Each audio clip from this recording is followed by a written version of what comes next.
outstanding and world-class vision and world-class this. I'm a real leadership geek, honestly. I've spent my whole career reading books and chatting to people. I just find the whole thing and the announcement, the way it's been announced, bizarre. If you could move away from a model where teachers are so intensely focused.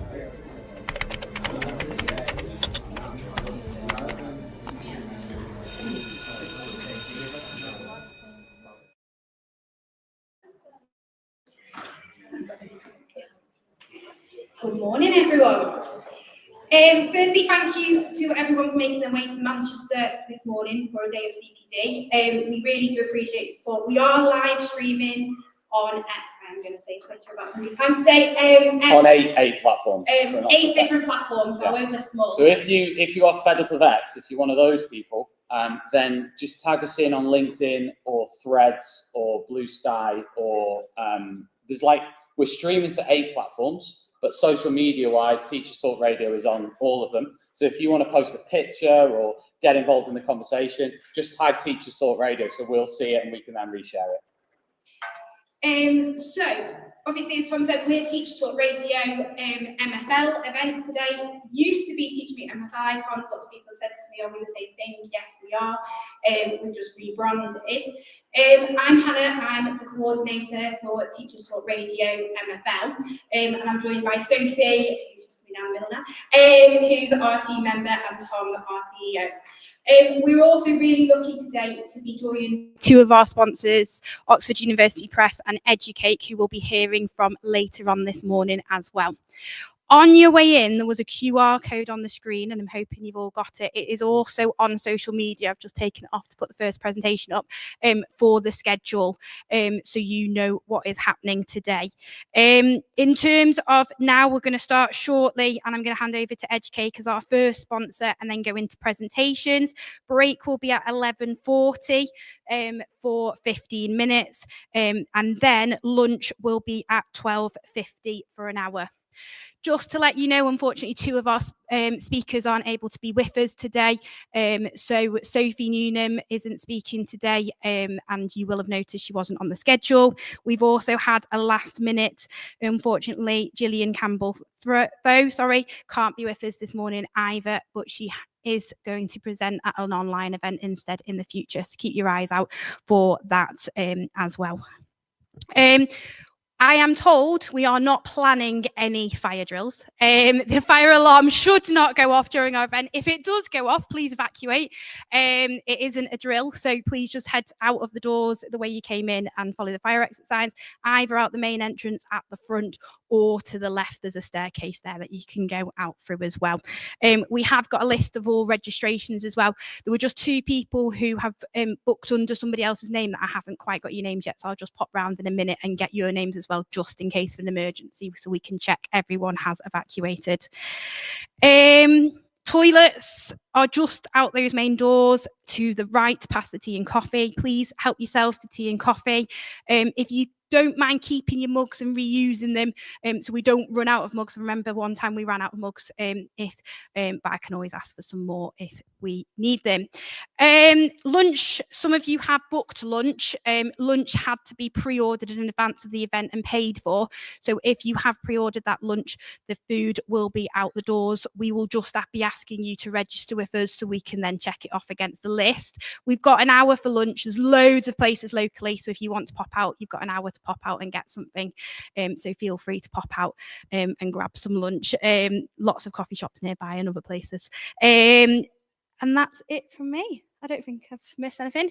So do you want to say something first? I will introduce you. All right. Just a massive thanks to our sponsors today. Obviously, all our events are free. We're one of the few sort of, I hate that word provider. It sounds really corporate. But yeah, we're one of the few out there who provide like completely free for teachers CPD. Obviously through Teachers Talk Radio, you can visit the website, but actually through our events as well. We really appreciate all the speakers, obviously, who are speaking today, hugely. But we also appreciate our sponsors, and our headline sponsor today is Educate, who we're now hopefully going to hear from. Sarah, if you want to come forward. And yeah, you can do. Now, Sarah is going to be asking you some questions. I am going to be coming around with a microphone She'll explain why in a minute. And hopefully you can all get involved in the conversation and provide some insight for her and for Educate. So I'll pass over to you. Hello, can everyone hear me? Hi, so I'm Sarah from Educate. Who's heard of Educate? Show of hands. Cool. Who's never heard of us but really likes Alfredo's? Yeah? So, for those of you who have heard of us, you might have heard of us from some of your colleagues in history or geography or English. So I am the humanities subject lead at Educate, and we are currently launching MFL. So we are in the middle of creating resources for the new examination for French and Spanish, which we are hoping to be ready for about Easter time, maybe sooner. So what we are is an online formative assessment platform. We create quizzes that are matched to different GCSE specifications, but we also offer Key Stage 3. So at the moment, I used to be a history teacher as well. So I used to be a head of department. So I also understand what it's like for teachers when you're just drowning in work. So all of our quizzes are also self-marking. So as you can see on our display, we've kind of got what your markbook would look like, except I'm not sure everyone has Beyonce in their class. What we want to do is kind of take a lot of the effort and workload from you, the hours it takes in marking, so that you can actually also do your question level analysis, your individual student analysis. We are used a lot for homework, but or homework that you can trust. I also used to teach Greek and Latin, and so I know that Quizlet was great, but sometimes I'd be like, it's not necessarily right, or you can't necessarily track what they've done, you can't track their progress or who's succeeding or not, especially in huge class sizes that we have. Oh, I've disappeared. That's fine. I'll keep going. Don't worry. No, it's good. I'll keep going. So what we also do then is we are using lots of different, we are trying to save time, help our students succeed, and in a low stakes environment as well. So we are short quizzes. Our questions are like one skill per thing, because also when you're learning a language, no one really gets it right immediately. You are meant to get it wrong. So we try, and what the students don't really realise is that with that retrieval practice, and I don't need to tell you all about how retrieval practice helps it go into the long-term memory, the schema and cognitive science there. But the kids don't realise that actually the time they're putting into doing these quizzes is really helping them. You sometimes see them on their phone at lunchtime getting their Educate in, making sure they've done it, because it is friendly, they can do it on their phones. We offer text-based things, but with an algorithm that also allows some typos, or you can be full on strict and be like, no, you need to get your accents correct. And we also have multiple choice questions, but also addressing common misconceptions. So trying to find out, get them to complete the sentences, some of those false friends. We are creating sections that are going to match the 4 different examination papers, but also a phonics section, a grammar section where they can conjugate to their heart's content, learn their vocabulary, and also practice their dictation. That's going to be a new part of that 2026 examination. So we want you, but we also know about teacher workload. As someone who was a broken history teacher, who was under so much marking, we do want to kind of make your life easier as well. And it's one of the things that makes us really proud is that a lot of the people who work at NJA are former teachers, and we do see people actually getting that joy of teaching back that some people lose under so much marking. So we are used by 1 in 4 schools across the UK every day, and people have asked for MFL, and we didn't have it, and it was sad. So we want to change that. So one of the things after our talk today is if you have ideas for things that you would love to see happen, please tell us. If we can't make it, we can't. But if we can, we will try. So it's kind of like blue sky thinking opportunity. I feel weird now that Blue Sky is a social media platform. When I say that, it's now become something different. So, where are we going? These are teacher requests. We want to bring the confidence and support that we do to our other subjects to MFL. And again, we are in that consultation authoring stage. If you want to be one of our teacher reviewers, so before it goes live, we are going to be sending it to teachers so that you can tell us, yeah, this works, and also, no, this section doesn't work, and we can adapt it, because the main thing is we want it to be useful so that for the next academic year, people can practice with it. So we'd love to hear from you. And based on that today, I'm not going to do any more talking, and I can talk for England. Oh, I'm a Brummie, so we talk too much anyway. I'm going to hand it over to you. We're going to have some questions, facilitate a discussion. Please talk to us. It'll be that awkward moment when I talk to my year 10s and then no one has anything back, and I will fill the void. And we want to talk about activities and projects that are useful for homework. What are you looking for in online platforms? What are your pain points? what do you wish could be done, and what are your main priorities with the GCSEs? So Tom's going to roam with the mic. I think the camera is going to roam as well, if that's okay. So I've got some other questions, so I might nudge us. I'm going to facilitate, even though that sounds such a weird conversation. So does anyone have, like, on this idea of what projects or activities are most useful for your homework? Anyone want to start us off on that? I think an ability for students to be able to record speaking elements. Ideally, you'd be able to self-mark. That would be like the dream. But if not, an easy way for us to be able to give feedback. So I think the best opportunity would be them to be able to record it and have like a bank of potential comments that are there, because the same mistakes would tend to happen. And then, like, you know, you could maybe just drag and drop them in so that we can give very quick instant feedback. Anyone else want to build on that? Anyone else find that idea that speaking is something they want to focus on? Yeah, I was thinking something similar. So with the new GCSE in mind, obviously the read aloud task, which was just mentioned, we use a platform at the moment. I'm not going to name that, but it penalises the students so much on their pronunciation, and it'd be good just to have something that doesn't penalise them so much and gives them and builds that confidence. So when they are doing it, it's not so degrading, and they are able to boost that confidence, and it's quick wins. Yeah, because who feels like actually confidence in their students is a massive challenge? Yeah, and so that idea of, like, if they're taking these tests and actually they're just failing, even when they're so close, we're not really helping them feel confident, which is what we want to do. So anyone else feel like it's too harsh sometimes, or anyone use something that's useful? Because I used, like, back in the day, Dragon software, and it could not understand me. And then I was speaking Greek, and it definitely didn't understand me. And I was like, I might as well type this out. So anything else? So we've had, like, that idea of recording the sounds, being able to mark them and praise them, not penalise them so much. Anything else for that section? Yeah. I guess to kind of value the process of the learning more than the fixed outcome. So whether that's speaking with them not being penalized for the way in which they're pronouncing, so they're giving them that chance to improve and say, okay, that's a great start, like, you're communicating, and then you can refine over time. And I guess the element of control and autonomy that you get from, like, say, controlling listening exercises. So if you've got a file that the students are able to replay that as much as possible, and if they then, I don't know, choose an answer from a multiple choice question and it's the wrong one, they have the ability to go and look at a transcript, or there's something that highlights, like, oh, you can see you latched onto that information, which made you think that was the answer, but in fact it was this. But that's all, you know, it's about them getting, as you said, that confidence and seeing it all as a process of learning rather than, oh, I got it, rather than being sort of demotivated because of them not getting it right first time. Yeah, exactly. So that almost like that growth mindset of, look, we are going to get it wrong. Getting it wrong is part of the process.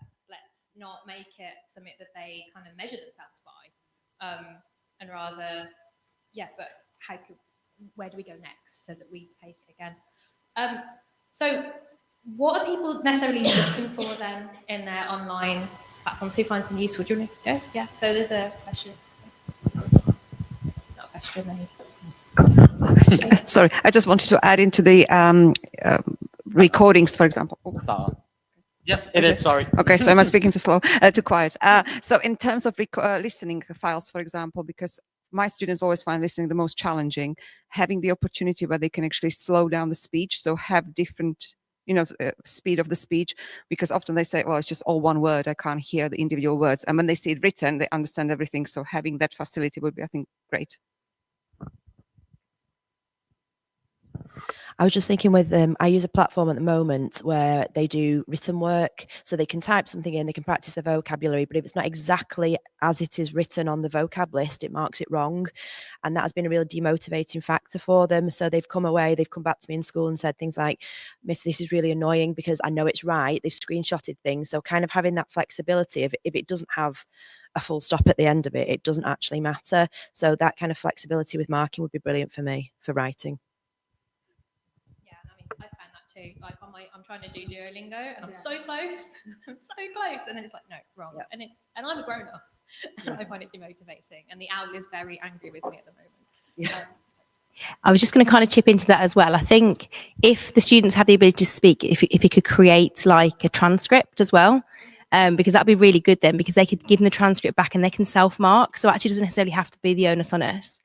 A platform that I've used and is really good but very expensive, so not using it currently, has authentic videos, and from the authentic videos you then have a variety of activities. So it could be a gap fill, you can slow it down, it can be matching up. So I could really differentiate that for my students. So the same activity, but I could give them different aspects of the same. So my grade 7 to 9s, I could give them the really complex things, but then but they all felt they were doing the same task. And the last thing I was going to say was, I think just the ability for parents to be able to get involved as well, because I think it's really important that if parents then say they don't know what's happening, I think it just be that really open forum. And, on some platforms you can select whether to share things with parents. So we could select or not select. So, you don't always want everything, but to get them involved, and for like the time as well. I think for some of my students, they work really hard and they're there for hours, but they can't achieve the same. So then I can then say, look, I want you to spend 30 minutes on your homework. And if that means you get only this much done, that's fine. So it's not always on how much they do, but how long they spend. That's it for me. Just say, I think the confidence about the children speaking another language could relate also about the accent that they have. So you could do a cross activity between English and MFL, where they could compare a person who speaks English with different accents we still can understand, and then do the same with any language that they are doing or learning. I think the confidence in here, I'm a foreigner, so I had to get that confidence to speak English. And I don't think the English system here doesn't expose children enough to other languages to feel that they can try and still be accurate in everything they're going to say. So communication is the most important.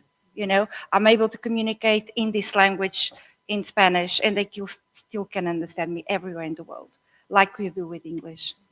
I think there's a point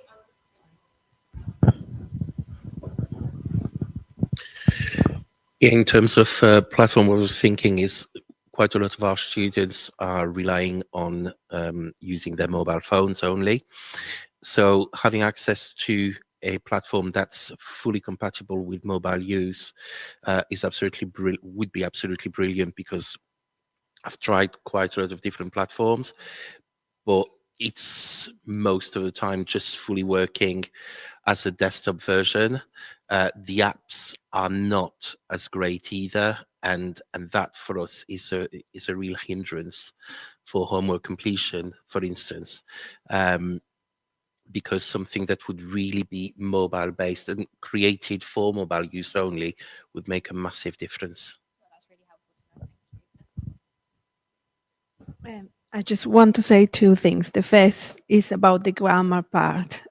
We use a platform, and then, for example, I want my students to practice the present tense, but it gives me all the conjugations, and some of them I don't want them to learn all the conjugations. I want them to practice just the first person and the third person, and just being able to choose and see what they are learning. For example, if a year 7, I just want them to practice a few verbs in the present tense, but then if I choose grammar, it just shows me all the verbs and everything, and it's too much because it would be too much for them.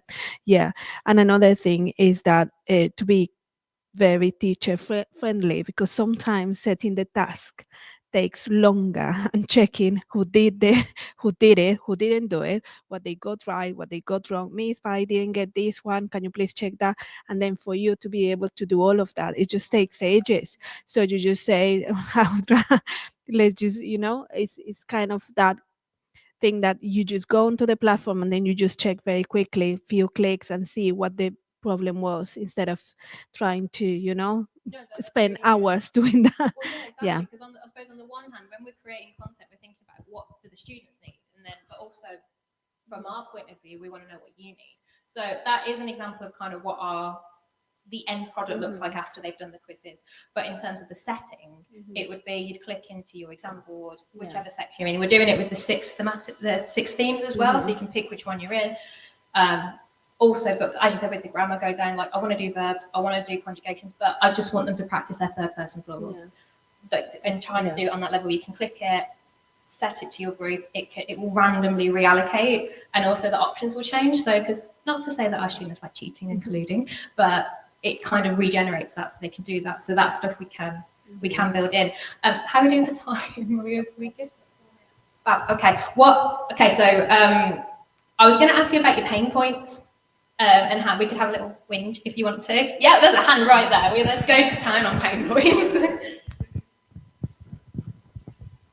Thank you. No, I'm not going to whinge. It's okay. I promise. No, I just want to pick up on what you said about the thematic concepts, because I am working with Edexcel on the new French GCSE. And one of the things that they're really trying to push is to make sure that our children can use the vocabulary across themes. So I think it would be really important to remember not just to use the same vocab in the same thematic concept, but to make sure that they've got that cross thematic thinking, because that's what they really, really struggle with in their inference. Yeah, and who else feels like that sometimes, that the students are learning it and they almost see it in isolation, so they learn all that grammar and then they dump it there and then they try and learn the grammar for there. Anyone else finding that? And having to adapt their resources maybe a little bit, so you kind of interleaving that vocab across. No, that's something we're going to try and take on board as well, and work with practitioners and people like you, because we can make it all and then it's useless. So that's the stuff we want to hear. So please tell us. Any other things or things you wish could be done, things you wish could exist, other than the voice recognition hosted? I think there was a lady at the back. I'm just going to say two things. The first thing is we used to use a platform, and unfortunately, I'm teaching A level, and the words were not pronounced in French. Some of the words were pronounced in Spanish. And so we are paying you. So no error, please. And the second thing is perhaps practice papers for GCSEs, this type of exercise, more dictate or something like that, so the students can do it by themselves.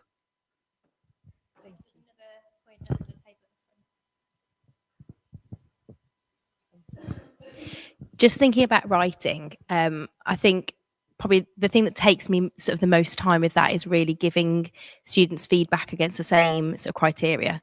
So I use tailored, for example. I know people use avocados and all sorts of different things. So I think if potentially they could follow that framework, so you get them students to self-mark, have I got my tenses, have I got my adjectives, have I got my connectives, and then maybe like a bank on the side. Have you included this idiom? Have you included this idiom? To really, and then subjunctive. So if it could kind of have that, and the students could keep going over the same things, because as the gentleman just said there, there is vocabulary that goes across themes, but if idioms will go across most things, and so will subjunctive. So, if you can have that and the students then can really keep practicing the same thing, then when they come to our lessons, we'll be like, oh my God, they've just done that on that edge of cake and it's just amazing. Then we'll see it hopefully come through, because it does cross all themes. So yeah, do our jobs for us. That'd be wonderful, wouldn't it? We just sit there and look pretty,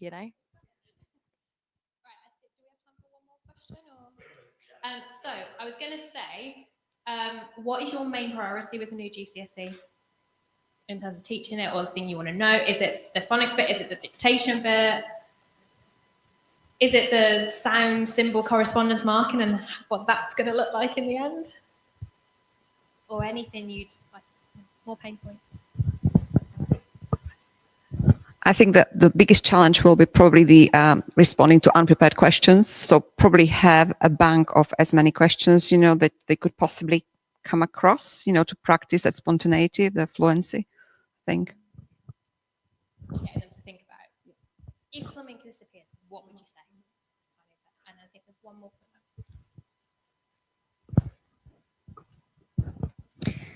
point. I just wanted to add to the grammar bit, just an idea that I have. So I find it really frustrating when year 7s, year 8s who are incredibly engaged in language learning at the very beginning of stages in language learning, and they do in an online platform an activity in which they are tested the grammar. And for example, in Spanish, there is this big differences between soy and tengo and estoy. And you teach them a lesson that one of them means I am. And then in another lesson, you teach them that also means I am. And then they go to the test in the learning, and it's like, Miss, you told me that this meant I am. Why is it I have? And you obviously, when you address that in lesson, but it would be really, really useful if we had a platform that was able to address that misconception there and then when it happens, instead of just saying, no, you got it wrong, this is the right answer. Why is this the right answer? When does soy mean I am, and when does tengo mean I am versus I have, you know? Because I do that in lesson, but if a platform could do it for me, it would save me a lot of time. That's great. And we've got some in our vocabulary section as well. You know, when words can mean they're the same word, but they can mean something in different contexts. We're also adding those with example sentences saying, what does this word mean in this context? So I think, yeah, we will try and provide that. So that's great to hear. And then ladies at the front. Who's going first? I'll let you fight amongst yourselves. I was just saying it might be really useful to have like video tutorials as well on little points. Sometimes it's really nice once you've taught it in lesson for them to go away and practice it. There's a mathematics platform I won't talk about, but they have a little tutorial first and then they do their exercises. So it kind of revisits that knowledge, that retrieval practice in place.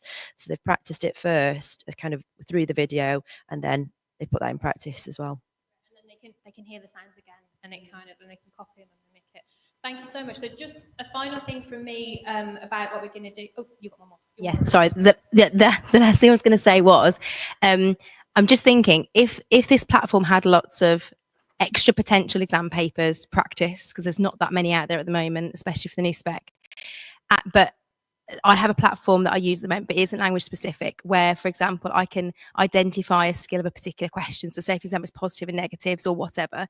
If over accumulation of time, it could then draw out for each student the focus that they need to do. So, for example, that student needs positive and negative work. That student needs to focus on the odd one out. That student needs to focus on their grammar. But I think the one thing that I would absolutely love is the ability for a platform to be able to help me support my tier decisions. So making that decision about foundation and higher tiers, because I think that's a really difficult decision. Morally, it's really difficult, but also I've had parents challenge me before and say, I want that student in higher. You know they can't go into higher. You've got no other than past papers. But if you've got a platform like this and it shows the evidence why, I mean, that would just be a life changer for somebody. We have an analysis tool as well. So for anyone who's SLT, you can look across your teachers and your departments to see almost areas like that, and so hopefully make decisions like that, because as I said, like, it's hard. Like, I used to be in the department that was setting for history, which I didn't necessarily agree with, but it's hard, and you do have some parents who are like, why is my child in this, that? And that was in a subject where, at least for history, you just had the one paper. For you guys, you have to pick. So we really appreciate that's a tough decision. We can give you as much data as we can from our end, and also we assess nationally. So we've got like common misconceptions in history, so questions that people are struggling with across our schools across the UK. We can pull that data together and see if there's some common threads there. So what we can do, we've got some forms for you to fill in. If you want to know when stuff is coming soon, please follow the QR code. Also, if you would like to join our list for maybe being a teacher reviewer or joining our email list for when our product's going to be ready, please fill in a form, and then you can go into potentially win cake, because we are very on brand. We will send out cake across the nation, and we have some tote bags, and there's also a competition to get a mug that involves some selfies, which I'll leave to Tom to tell you about. But thank you so much. Please come and talk to us, and thank you for sharing your thoughts, because it's really valuable.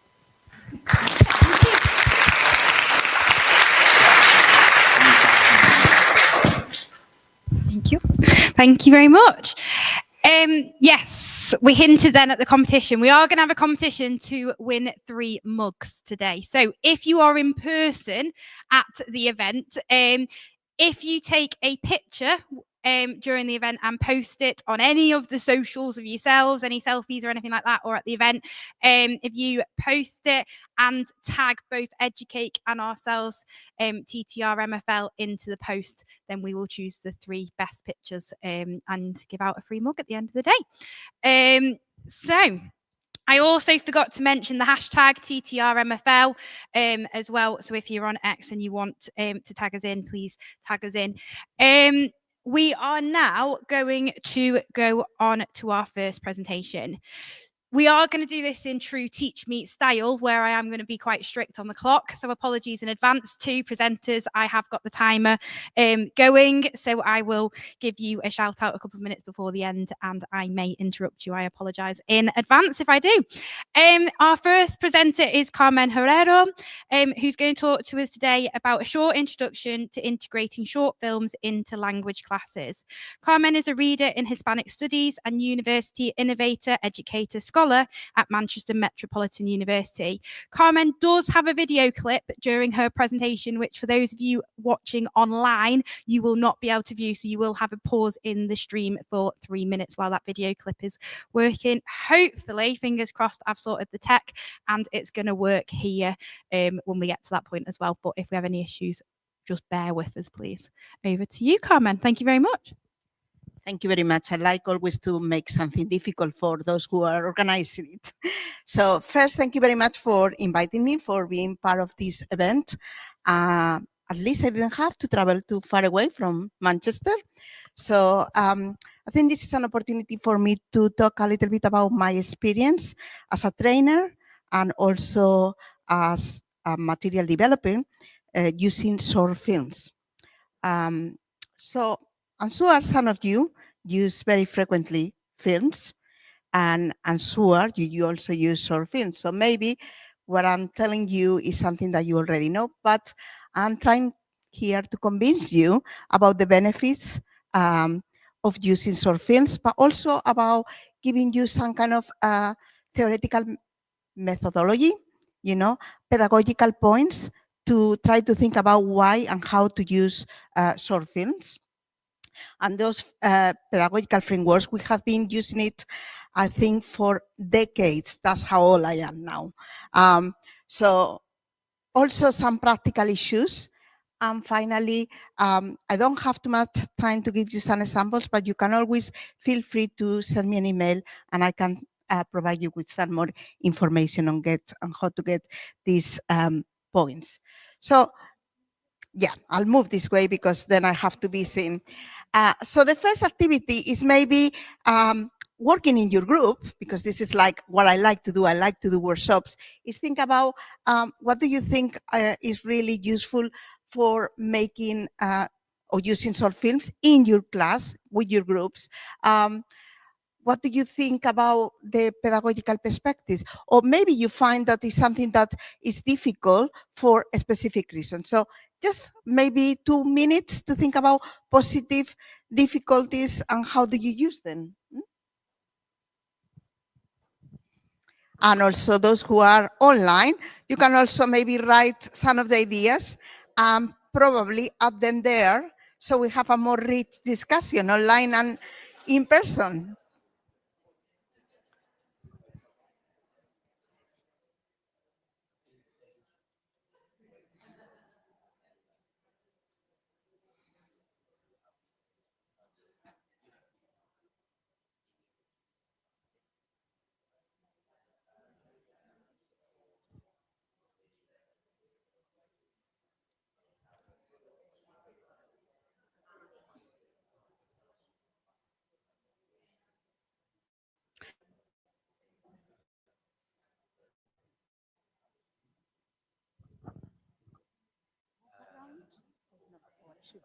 No, that's fine.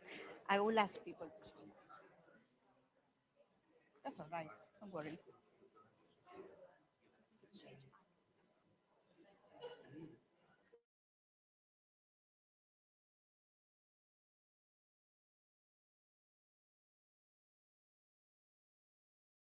So maybe somebody can volunteer to say, you, in your experience, what do you think is useful of using short films? Anybody? Don't be like my students. Eh? Come on, you have a lot of experience.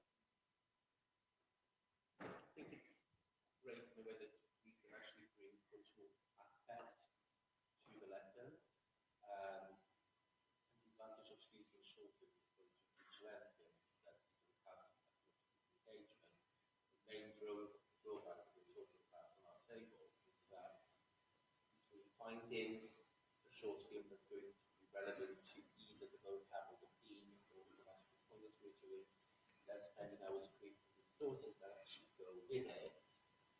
On a day-to-day basis, you just haven't got time to do that. And so therefore, that is a part of our practice. I think is what in my case. Okay, that's excellent. So positive, the cultural element coming to the classroom. The difficulty is the time of locating the short films, finding that they are appropriate for what you are trying to use in terms of themes or in terms of grammar. Johan.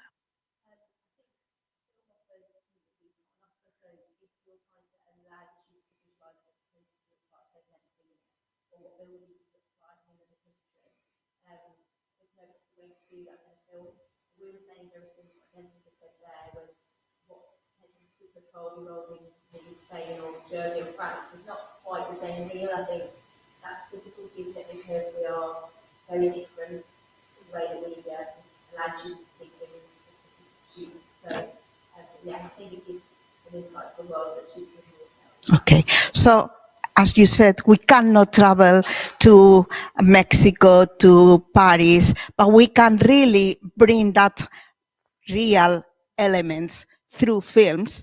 And you also mentioned about we don't have time to use a feature film. Well, you do that when you get to the A-level moment, but before that it's quite difficult. So I think you touch most of the things that we have discovered, which is the lack of time, the lack of getting time to find, to locate. Also, once you have materials, maybe you develop one, and then what do you do after that? So another element about short film is they are very easy to access. You can go to YouTube, Vimeo are really useful to find good quality. I think that's another important. They can be screened in a school because you only have to find short films that are maybe 3 minutes, even 1 minute, 10 minutes maximum. I always say try not to go over the 10 minutes. When we are using a short film, they tend to be more compact in terms of what happened there. There are not many subplots, sub-themes, so students find it also easier to focus, and for you to exploit, to use that film, short film is easier because you know what you are looking at and focusing on. And maybe also you can integrate it, as you were saying, about a grammar point or a thematic point or an element to do with culture. If we are talking, I don't know, for example, traditions, maybe it's about El Día de los Muertos in Mexico, you can use that. And also, we have been working in developing the critical skills. So as you will see there, I think it's a journey to take the students from year 8, 9, 10 to A-level and work towards the A-level in the developing of these critical skills that they need when they are going to be writing an essay or having an independent research project, for example, on a topic related to a film. So it's preparing the students by using short films from year 8, 9, 10 towards the A-level.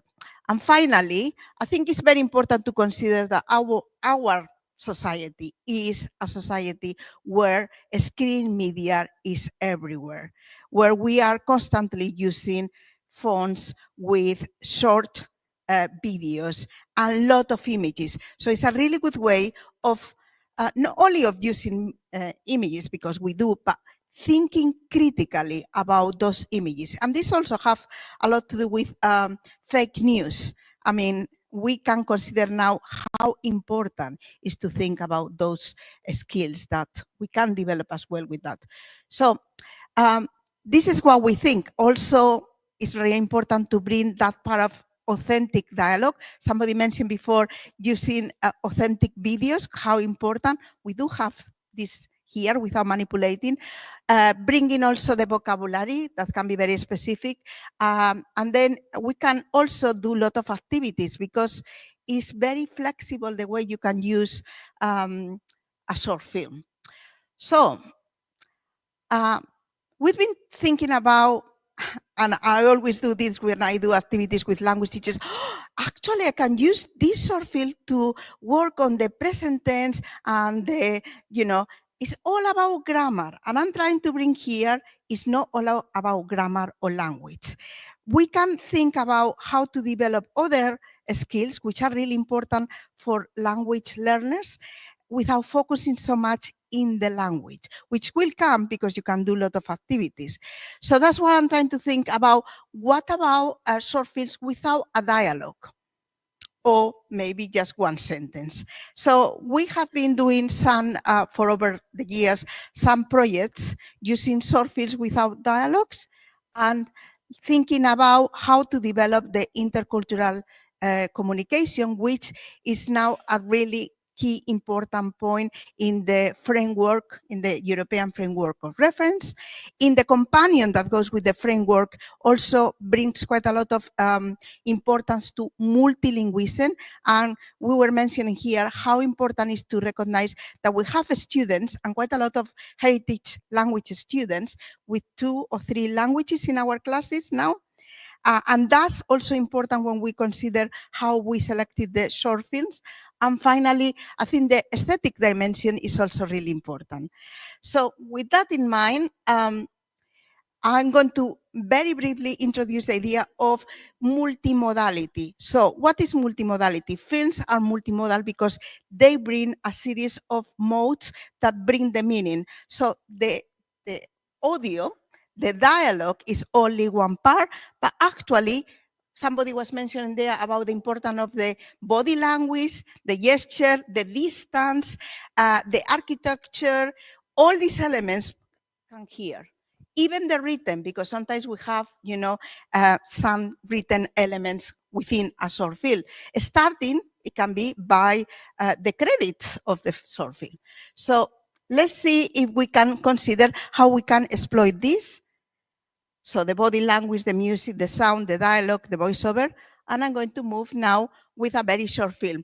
I know you want to, you will have it, don't worry, but I'll back for you. Yeah. Come on, yeah, you got it? Or you send me an email and I will promise I will send it to you. Okay, so back to the short film. This is the short film. It's less than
almost cry there.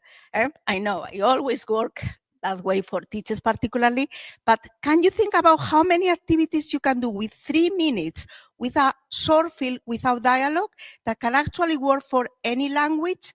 And talking about one activity I was doing recently about bringing the sustainable environmental goals you know, you can talk here about so many things. So this is just to give you a tip. I don't have too much time. I'm moving on to the next one.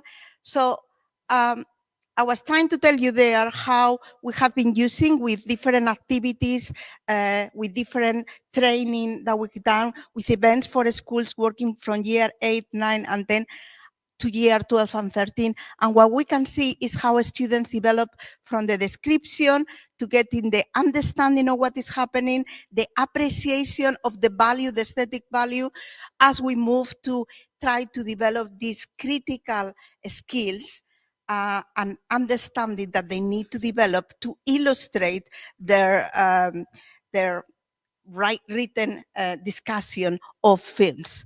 So I'm just going to invite you to think about how you can actually use from every single year.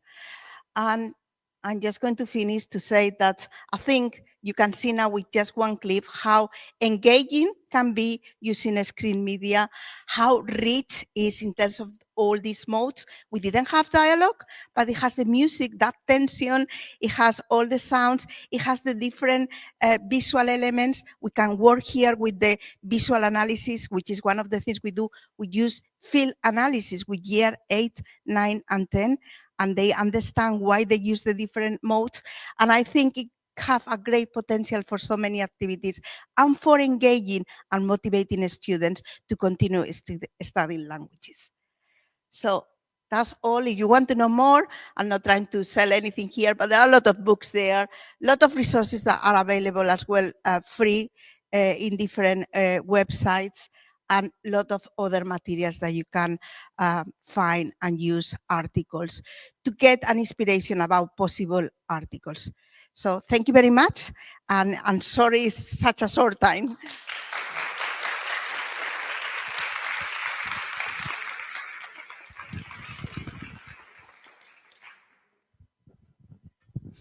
Thank you, Carmen. Next is Darren Lester. Oh, you're already ready. You know this schedule. Darren's a familiar face to all of us. I think you've spoken at all of our events, nearly in person as well as presenting on TTR radio. You are talking today about using the CEFR, for meaningful assessment. How many languages do you teach again? 9. I won't list all 9 while I'm stood here because we'll be here all day. In terms of mainly German, Mandarin, and Latin at the moment, isn't it? And you've recently completed your Masters in Education as well, which is a fantastic achievement. So I will hand over to you. Before I do, I saw loads of people taking pictures then. We've asked presenters whether they will give consent for their presentations to be shared with you following the event. So those will all be uploaded following the event. So I know some of you are halfway through taking a picture and the slide changed. So don't panic. You will get them if the presenter has given consent. They've already been asked to share that. So those will be uploaded automatically if they've given consent. Also, don't forget the hashtag TTR MFL. I will hand over to you now and stop talking. Thank you very much. Can we just all appreciate that? I still use the thing. I think I'm the only teacher that still does. But I'm still living in COVID times, quite honestly. Good morning, everybody. Thank you for coming. I am here to talk to you today about using the CEFR levels, as Carmen just kind of alluded to. I quite like that. We thought we'd have planned that in order to make our assessment meaningful. Now, I know what you're probably thinking. Darren, we've got assessment, we've got GCSEs, we've got A-levels. We are finally free of things like national curriculum descriptor levels. Why on earth do you want us to use a different form of assessment? Why are you trying to introduce something that doesn't need to be introduced? I've got 2 reasons that, excuse me, that I think we should be using the CEFR levels, and they primarily come down to legitimacy of our subject. And that's kind of what I want to talk about today. I am going to very briefly talk to you about what the CEFR is, in case you're not sure, because of course, as language teachers not at university level, for those of us who are not, this is not something we particularly get trained in. So unless we've been through the CEFR ourselves, we may not know very much about it. I'm going to talk to you about how we can use the scales, how we can apply them to the work that we do, and we're going to look very briefly at how we use the scales in practice. I also can talk for England, which is why my slot on TTR is an hour and a half. So I don't know, it is literally just me.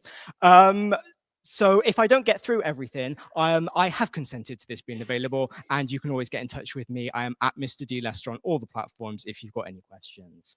Okay, so what is the CEFR? This is where we are to start with. It's many things and one thing. Okay, usually the acronym that we use, that CEFR, is Common European Framework of Reference. Now, I just want to be very clear about this because it's the same issue we have with European Day of Languages. So for those of you who, like me, also teach non-European languages, I teach Japanese and Mandarin. If you're also an Arabic teacher, if you are a Farsi teacher, you can also use the CEFR because we're in Europe. Okay, so it's a Europe-wide scheme, not a European languages scheme.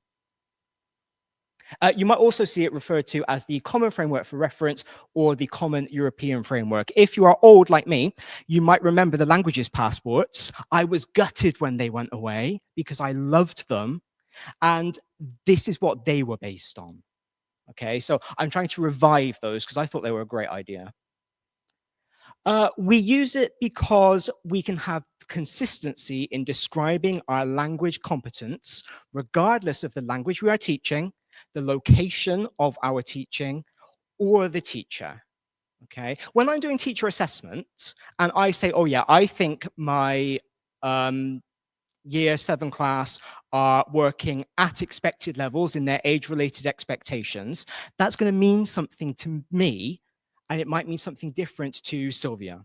Okay, whereas if I can say they are working at A1, that's going to mean the same thing to everybody. Even when we use established things like GCSE grades, we can still interpret them slightly differently because they are so woolly. Whereas the CEFR gives us a very, very specific, this is what you can do to achieve these grades. We can use it as a tool for increased transparency in language education. We don't need to hide behind really complicated metalinguistic, metacognitive terms because we've got very simple A0, A1, A2. And we can use it as a common language for metacognition, so that when I say to you, I am teaching my bottom set year 9s and they are at A1 level, you know what that means. So in case you're not sure, the CEFR is usually done as a ladder, but no AI could make me a nice ladder and I can't draw. So it's now a slope. We start down at the bottom, A0. You've never learned French before. You might not even know that France is a country. And yet you've come into my classroom, you're 4 years old and you're a bit shell-shocked.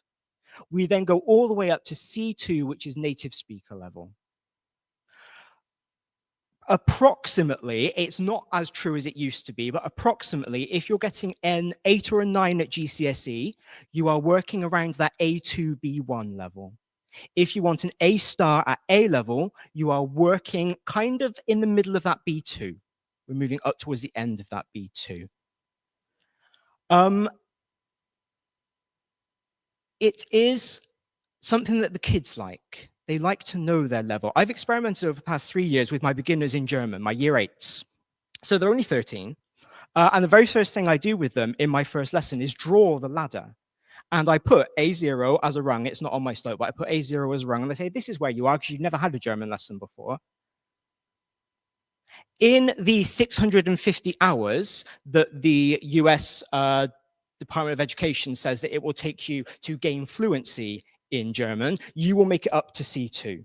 With me, you might have, I don't know, a couple of 100 hours if we're lucky and you're on time to every lesson and you pay attention all the time.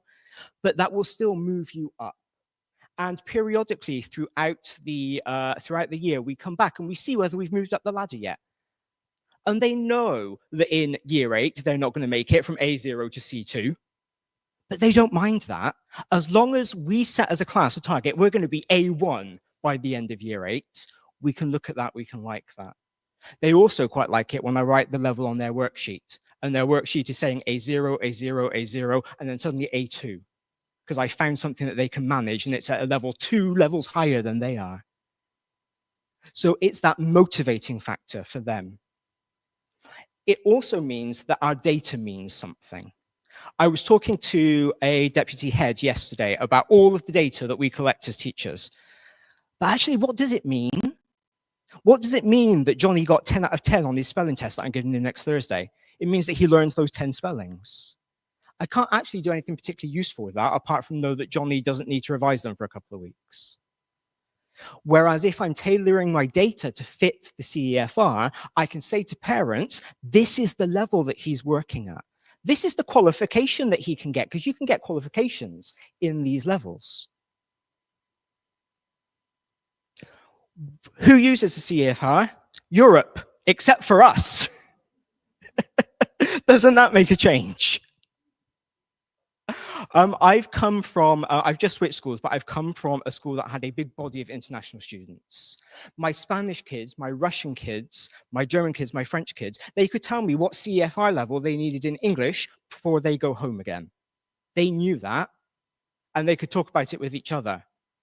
They then asked me what CEFR level their French class was, and I had to go, good question, and sort of make it up, because I didn't know. Now I do know, because I'm working on a project that I will share with everybody a bit later on. We use it to set realistic learning targets for our students. We use it to determine the language ability that you need to do a specific activity. We can design our language tests around it. We can compare our qualifications across languages, across countries. So again, if you've got international students, you can look at whether the GCSE is actually suitable for what they need, or whether you need to enter them for the DELF, the DELE, whatever it might be. And it means that when we get together to do things like this, we've got common language to reflect on our teaching practice. These are the levels. I'm not expecting you to be able to see that. But if you just Google or whatever search engine you happen to use, because we're not advertising, CEFR levels, then this will come up, and they actually come up in the form of I can statements. So they are student friendly. Okay, so you can just print this, stick it in the front of an exercise book, or ideally, if I had my way, it would be stuck in the front of a folder when they're in reception or year 7 or year 3, whatever your entry point is, and then they would just have that same folder all throughout their career so that you could see that progress, so they could see that progress. And then it's highlighted as we go through. When you've highlighted everything in the column, you've achieved that level. The levels are quite easy to distinguish most of the time, which is why I prefer them to things like the GCSE grade descriptors, which are a bit more woolly. So at basic user level A2, can understand sentences and frequently use expressions related to areas of most immediate relevance. For example, personal family information, shopping, geography, employment. We then contrast that with B1, can understand the main points of clear standard input on familiar matters regularly encountered in work, school, leisure, etc. So we've moved on from the high frequency language, which I know we're not supposed to, we're going back to that for the new GCSE. But we've moved on from that to say, actually, they can deal with the more complex language, more complex structures. So what we have in the teacher version of the CEFR are these really focused I can statements for us to use to apply to our students. I'm just going to skip through these because I am running out of time. For me, I'm running out of time. I know I've got 5 minutes. The CEFR breaks us down into language proficiencies, and it gives us these illustrative scales. So we don't actually have to do any real thinking for ourselves. Okay, the council has done it for us. We break down into our language activities for production, reception, and interaction, and there are scales for each of those sub-skills.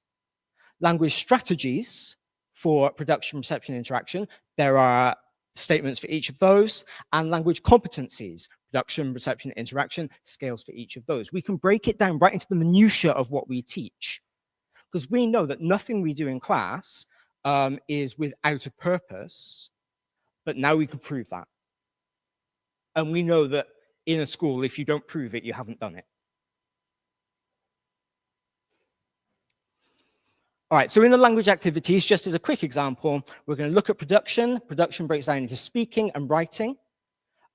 This was for A2, I believe. So we need to be able to do a sustained monologue describing experience, a sustained monologue putting forward a case, a public announcement, and addressing an audience. What I'm going to do is make sure that in year 8, my speaking assessments hit those. Because then I can say, you've achieved A2. Because you have proven to me that you can do that. For writing, creative writing, that's difficult. That's difficult, but who doesn't like a challenge? And reports and essays. Again, I get my class to do that. Remember, creative writing doesn't need to be fiction. When you say, tell me about what you did last weekend, and they say, I played football with my brother in the park and ate pizza, that's creative writing because they probably didn't do that. Okay, it doesn't need to be over the top, beautiful, glorious tales of dragons and monsters, although it could be, if you want to dish out the dictionaries. We then get, for each of the skills, an illustrative scale that tells us what they need to be doing. So the level to which you want to break it down is entirely up to you. Okay, it's your practice, it's your classroom. So at A1, we don't need to be able to make a public announcement. But at A2, you need to be able to deliver a short, rehearsed announcement of predictable learned content, which is intelligible to listeners who are prepared to concentrate. So that's kind of that sympathetic teacher that we've all come to know. So what you then do, again, is you make sure that your assessments are tailored to that. And you say, yep, you have passed that assessment. You have achieved grade A2 today. And it does that for everything. So I've got loads of these slides. The ICANN statements, I like to have in their books. I like them to have them. I like them to be able to take responsibility for their own learning. Okay, so I list the ICANN statements, and then in a table, I can do this with a lot of help, I can do this with a little help, I can do this without help. They fill that in whenever they want to. Whenever they feel that they have done that in an activity, they fill it in. I might not disagree, or I might not agree, I might disagree. But that doesn't matter, because ultimately, it doesn't matter what I think, it matters what they think. If they think they can do it, they can do it. And then I always say that when you can do it without help, you've achieved it. So when you filled in all 3, you've achieved it. I chose 3 because I like 3s. Just very quickly, this is from the SAMs of the new GCSE in German. And I've compared it to the ICANN statements again for A2. The rubric says, read these opinions from a magazine.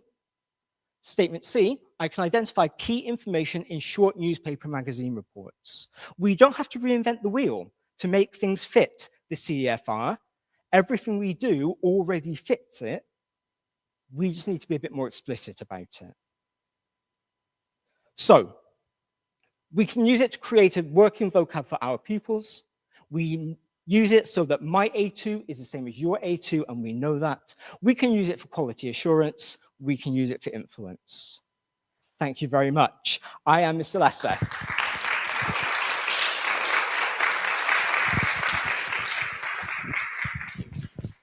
Very impressed with your time in there. I was ready to do my 30-second countdown then, but the timer didn't even go off. Thank you, Darren. Next up is Catherine Woodward. Catherine's going to be talking to us about using more authentic cultural resources to improve pupil motivation. Catherine is head of MFL and SLE, who is passionate about language learning. I think we all are today. So over to you. Just get your PowerPoint set up.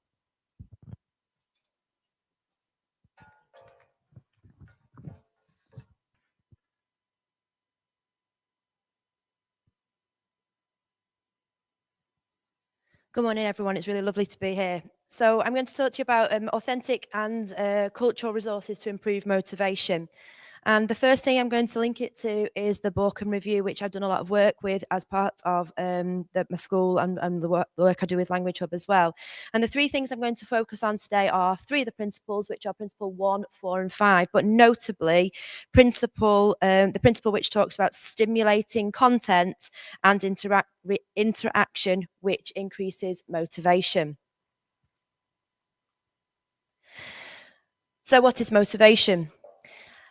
When we're looking at motivation, especially in regards to stimulating content, we're looking at two key principles. Those principles are expectancy value and the self-determination theory. And today I'm going to really look at expectancy value. So what's expectancy value? Expectancy value is as follows. We expect when we're completing a task to be successful at it. We don't want to do a task if we're not going to be successful in that task. But the value comes from the fact that we need to feel that that task is interesting to us and worthwhile to us as well. Therefore, we want to complete it. So let's say our expectancy is 10 out of 10. We believe that we're really going to be successful in this task. But if the value is 0, i.e. we judge that to be a boring or useless task, then if we times expectancy and value together, we'll end up with 0. Therefore, the task must be interesting and allow us to be successful. So there are 4 types of value. There's intrinsic value, which is all about the personal enjoyment. There's the utility value, which is how useful that task is, how useful it is for future goals. There's the attainment value, that kind of perception of how well we're doing, how well it will be for us in the future. And there's the cost, the kind of competitive element of it, and how we can use this moving forward. So I've kind of put all this together into a little survey with our children. And we conducted this survey to find out what are they interested in. And obviously it's come back as what everyone would think. Sport is top, is really important for them. So is art, so is reading, especially in our school. We have a really big culture for reading in our school. Video games and social media. So with this in mind, I undertook a project. And also I kind of put this into my schemes of learning as well. So I took sport first of all. This came from the fact that we know our children are really interested in sport. This is their intrinsic value. So could I link my curriculum to sport when I'm teaching this vocabulary? And I also then thought about how to do this. So I devised a curriculum where we looked at parts of the body which we need to teach. We looked at injuries and we looked at role models. And we looked at this from the lens of German-speaking para-athletes and athletes. So we have our sentence builder up there. Obviously, we're looking in sentences. We've got all the different grammar up there. It's highlighted in different colours. We've done a lot of work on this originally in phonics as well, so we can say these words. And we've got that ambitious vocabulary as well. But not only this allows us to develop culture as well in lessons. So when we're going through it, and I'll show you some examples in a second, we can discuss these people who are real para-athletes and real athletes in the German-speaking world. We had the chance last year, and it was very timely last year as well, because we had the Olympics, the Paralympics, and the Euros. We talked about Jamal Musiala, who all our boys absolutely love. And every time he played in the Euros, they came in the next day and they talked to me about how well he played or how well he didn't play. And that develops that cultural understanding outside the classroom as well. So how do we teach this in lesson? So for example, Günther Matzinger is a Paralympic athlete. He is Austrian, he isn't German. It's not just about German, it's all about other places that speak German as well. And we teach about the disabilities as well. And despite that, he is this absolute role model, and we're bringing in that culture, we're bringing in that diversity as well. We then talked about Marcus Rehm. Marcus Rehm is an amazing long jumper and triple jumper. And we talked about that as well, and how he can be a role model for others. So we're bringing in that culture through what we are teaching. We also had the football last year, and we talked about Neuer, and I talked about Musiala as well. And obviously, this also allows us to have those conversations, as I've said, in and outside the classroom, and we're developing role models for our children moving forward. This is all about personal enjoyment. This is the intrinsic value of getting them to see that in their world of work for them too. We're then obviously talking about mein Vorbild, which is my role model. We're talking about Marcus Rehm. We are interleaving vocabulary that we've done back in year 7 with the verb heißen. We are looking at adjectives as well. We're using those time phrases, and we're also able to not just limit our vocab, because we know with our new GCSE we only have a certain amount of vocabulary. We're also allowing that development of vocabulary at the same time. So we're looking at inspirierend. We've looked at berühmt, which is famous. We've looked at begabt, talented. We are teaching them vocabulary that's not just in the specification. And what we also did at the same time as we had this in our classrooms, we are a new school, so we only had 7, 8 and 8 last year. We have got year 9 this year as well. So we had this up in our classrooms. This was promoted on our screens around school. This was promoted in our lessons as well. And our children had a country. Our teachers, our German teachers also had a country as well. And at the back of all our German classrooms, we had a league table. I don't know what you call it, like one of those things that you kind of put your results in as you've gone along. I don't know what that's called in English. And the winning team won a free lunch pass. So whoever won last year got a free lunch pass. So it really developed that kind of cultural awareness. People wanted to talk about the football. They wanted to talk about it. And what we also did with that as well is we talked about where the games were being held. We had the results chart, but also what it also allowed us to do is talk about geography. So we were then able to link geography into it. We talked about where the stadiums were in Germany.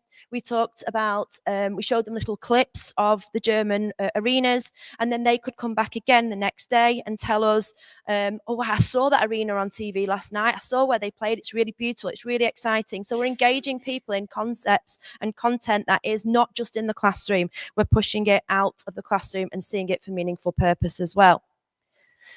The next thing, this is not my work, I must say, before I go on. I've taken this from something I found last year, but I think it's absolutely brilliant. But I wanted to say it's not mine, this bit.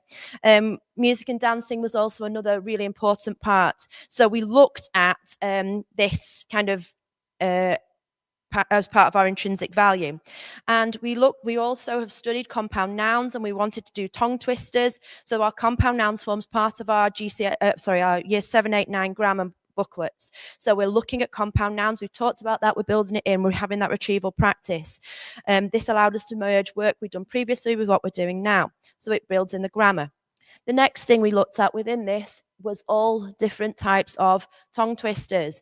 So the tongue twisters also therefore allowed us to practice our phonics and to develop our sound spelling links, but then practicing reading aloud in a fun, non-judgmental environment. Then we went on to watch the video of the Rhabarberkuchen, which is long, and I'm not going to play this and show you now, but it is amazing. This is a really great tongue twister, very, very, it's called an Ohrwurm in German. It's really catchy, and they absolutely love it.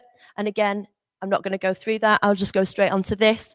So this here as well, this is, again, not my work, this part, but we did this. So we had the song in German. It's a translation into English as well, so they could see what they were talking about.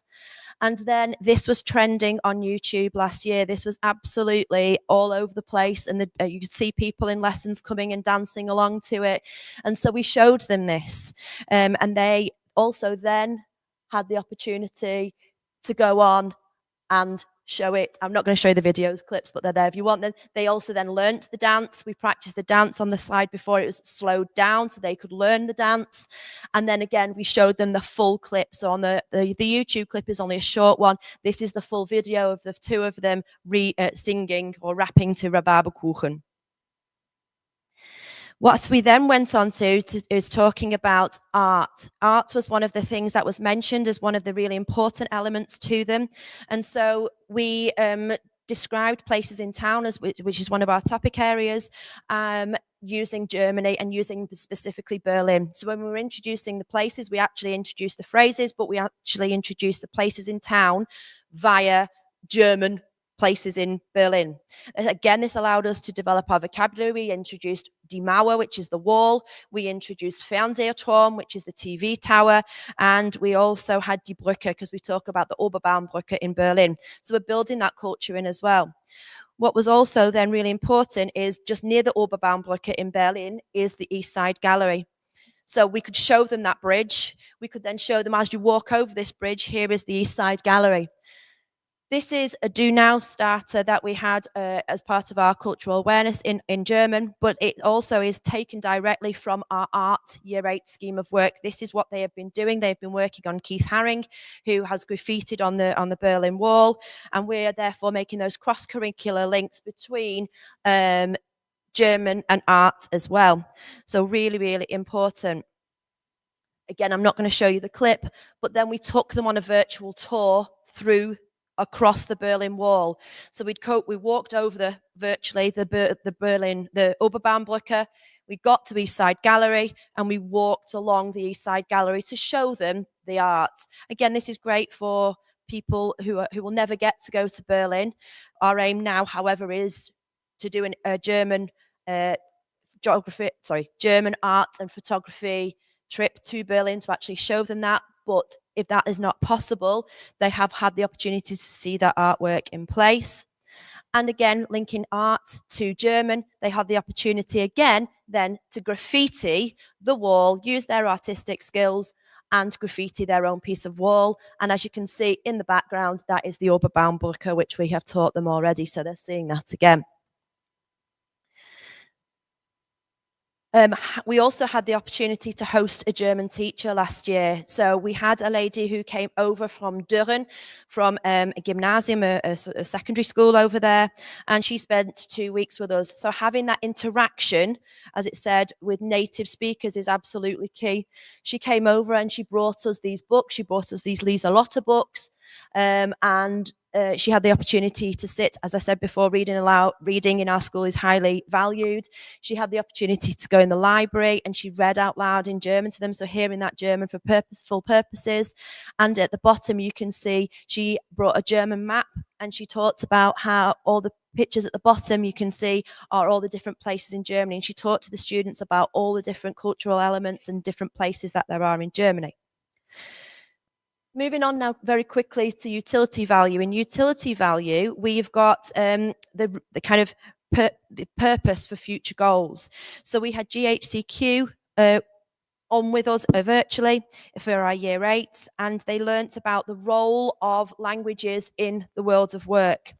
So how using language to be a language analyst keeps the UK safe, and they took part in an interactive scenario in German on code cracking. Another part of our curriculum is every term we have a SEAG, a careers focus in it. So we will link it not just to the traditional jobs we can go into with languages, but also other jobs, especially linked to STEM. So this one is just an example of a medical student, and she talks about the fact that she will be soon visiting Germany to volunteer in a mother and baby unit in hospital. So having that German in the background, having that linguistic ability allows her to go and travel regardless of what job she wants to go into. We also used social media platforms to promote our home heritage community languages, not only German as well. And on Portuguese Day, we had 2 children online teaching their language to others as well. And entering competitions is important for cost value. Our children love entering a competition. I am very competitive, and so they don't really have a lot of choice about this, but they enter this willingly each year. I kind of tell them what it is and they do it. We have entered, since we've started the Oxford Olympiad, for the past 2 years, we've won in every category in Key Stage 3. Last year, we had lots of different entries, but we had 3 students who won, who entered, and in all 3 Key Stage 3 categories were awarded a prize, and 2 of them won that prize. And what was excellent about that is that gave them the opportunity to go to go down to Oxford and see that language is used later on in university. The girl who has done this her ambition now is to go to Oxford University. We're in a very neglected, poor area in Oldham, and so having that high ambition for our children is outstanding.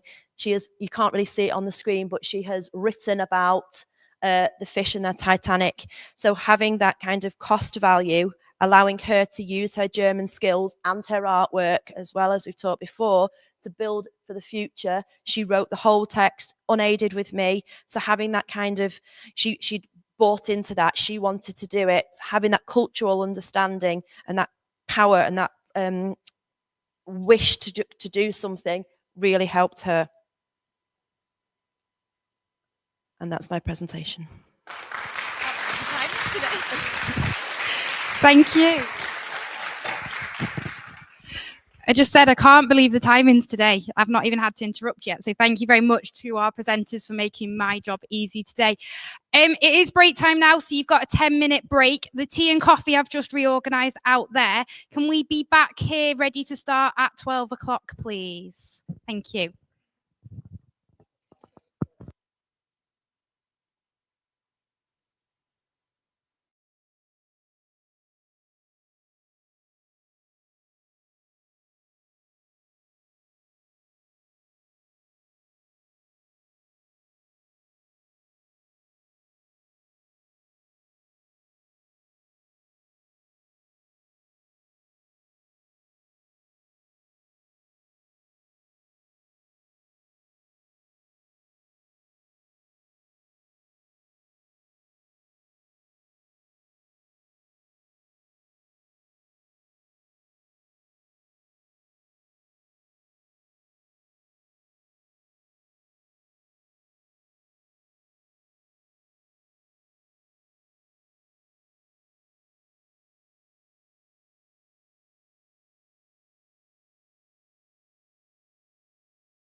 Testing. I think that's there now. So we are going to hand over now to our second sponsor, which is OUP. They've got some of their lovely new textbooks at the back of the room. So please take the opportunity to go and see them at some point during the day. I'll pass you straight over. Thank you. Hi, everyone. Just into the afternoon now, and just a big thanks to Tom and the team for inviting us to come along today and just take up a little bit of your time. So I'm Elaine, as it says on the screen. I'm one of the regional managers. There's two of us that cover the UK, and we're field sales based, and we have teams of reps and consultants that go into schools and talk to people like yourselves. I also have a brand responsibility for MFL, so I do all the training with the reps that are in the field when they come to talk to MFL teachers. So I have Mel with me today, who's at the back of the room. Mel, if anyone lives in the Manchester area, Cheshire area, you'll probably have come across Mel in your school anyway. I won't say how many years Mel and I have both been working for the business. It's too many to count, really. So a bit like yourselves, we've had a really busy 18 months. We've been delving into the draft specs, working really closely with AQA, and then publishing across titles for French, German, and Spanish, all to support the teaching of the new spec. If you're not aware of the full offering, or if you want a little bit more information, please do come and talk to Mel and I today. We don't bite, we're really quite friendly. So for those of you who we are already working with, the good news is that the final element of our print part of the publishing is now fully ready. So these are our new grammar, vocabulary, and translation workbooks. So this was the last bit that we were waiting for, so that all the print element is complete now for this new spec. So we're really pleased with these. So you might say to yourselves, why OUP? Why should you work with us? Well, we are the only approved publisher for the new GCSE AQA spec. This means, as part of this approval process, that we've been working with AQA for 2 full years before the starting of the teaching of the new spec this September. It means that all our resources, every single word, every bit of digital goes back to AQA, and the rigor that it goes through with their examiners before we're able to put it into print. So it's a really collaborative and a really long process, but then we get a really good resource at the end of that. Also, as a result of that, we have a very close relationship with the AQA subject support officers that you have in the field. They work with our field sales team, and it means that if you guys have got any queries or questions, we can put you in touch with any AQA support officers, and they in turn can also, if you need information on resources, can point themselves back to us again. And it just means that all that communication is really swift. So we have a new and improved digital platform called Caboodle. So anyone who's working with us already will be aware of Caboodle. And that offering sits alongside the printed book to give you a digital and print blend, is what we call it. We still have quite a few resources to go onto Caboodle for the new spec. So things like interactives for vocabulary and grammar practice, alongside some additional phonics, worksheets, end-of-unit assessments, and paper-based assessments, all phasing onto the platform over the next 4 months. We do provide free support and training for schools, should you need a departmental meeting, or just a one-to-one with a new member of staff that's never used the product before. This has been really popular, even just as a session for refreshing knowledge and getting an insight into what is new on the platform, different from legacy spec. And we also work with many multi-academy trusts as well as individual schools. And it's a really good way for us to get feedback, a little bit like what you see on the screen there, if you can read that. So we're working with one example of Co-op Academy Trust in the North, and all 12 of their schools work very closely with us and feedback to us as well. Someone in the room earlier mentioned one of the requirements they'd like to see with digital platforms, and that was digital materials that fit onto mobile phones. So one of the things that we have improved this year on Caboodle is it's what we call a flowable book. So our digital books do work with all mobile devices, which is great for students of today. So we do have textbooks with us today if you'd like to review any and look at the structure of the 3 main themes for AQA. Please do pop along for a chat. We've added some really interesting and engaging cultural spreads for the students of today, so making sure that they can really address and be engaged by those topics. And really for us, what we're trying to do is make sure that we support you in engaging students in the classroom and be able to get a greater take-up of languages beyond GCSE. As we mentioned before, we have both foundation and higher books in all 3 languages. And we can show you how they can be used to co-teach foundation and higher content in one classroom. And we've also had lots of input from AQA on these test and revise pages. If you want to look at the book later, you can see them in a little bit more detail than what we've got on the screen. But all the sections are written in exam-style questions with hints and tips from the board. And like all good courses, providing that digital offer alongside the print is what you guys are telling us you want all of the time. What we do pride ourselves in doing for this new spec is making sure that the changes that you have all fed back to us is what you wanted to see. So things like the ability to launch audio, interactives, and answers to student books in the pages all can launch from that new digital book.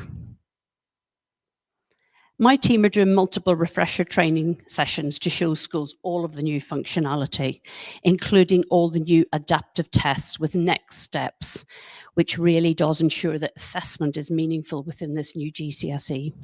Again, it's a free service, and we will do anything from a departmental meeting right through to if you've got that new ECT that's a bit wet behind the ears and just doesn't have any knowledge of what they should be doing in the classroom. So we can really support the training with our platforms and our books. So those of you who are new to Caboodle and are on our early access program, and then of course those of you who are already familiar and balancing between teaching legacy spec and the new spec, I've mentioned that there will be more resources. So in total, there's going to be another 350 resources go onto the Caboodle platform in the next 4 months. And if you haven't had time to check where all that new content is going and how it presents itself, again, speak to us today or your local consultant to get more information. One thing that I'm always really impressed with when I'm going into schools with my team is the feedback I get from people like yourselves. People who say they know Caboodle, they don't need that refresher training and they don't need any more information, are actually coming away from these training sessions actually quite blown away by how much is new versus the legacy spec and what maybe people are using at A level as well.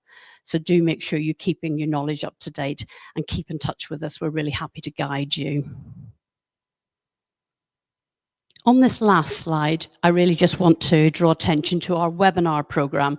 So if you're not an AQA school, I apologize for people who are here from Edexcel who haven't been interested in anything I've had to say so far, but this is for everyone. And we work with some of our publishers, some of our editors, and some of our author teams to bring these meaningful sessions to you as a CPD offering. We tried to pick on topics that, again, we're getting feedback. So in the summer, we did a really good session on vocabulary. I know that was one of the really big issues that people had or had a fear of with developing in this new spec. So we did a session then. We have recordings of that webinar. If anyone would like that, we can give you the links to that. But the next one we have coming up is on the 26th of November. And we run them generally at 4:30 in the afternoon because these 2 authors that we're working with at the moment who are actually behind our Spanish book are teachers themselves. So they have to get time out of the classroom to do this for us. So this one is coming up on, as I say, the 26th, and it will be on the engagement in the classroom. We've heard quite a lot today about engagement and that importance of keeping students engaged and moving on to increase those numbers at A level. So once again, once you register for one of the webinars, you have the opportunity. If you can't attend, we'll still send you a recording. So do register anyway. We've got the links with us today. And we've got more information on those webinars. And I think that's all from me. Just a big thank you for, again, letting me speak, and lovely to see some of you and who've been already to the stand today, but welcome to anyone else who still wants to talk to us.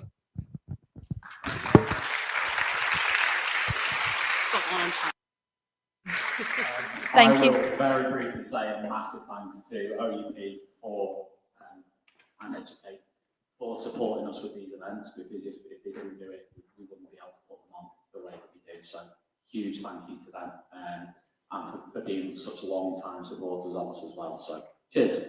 Just thought I'd say that. Thanks, Tom, and thank you, Elaine.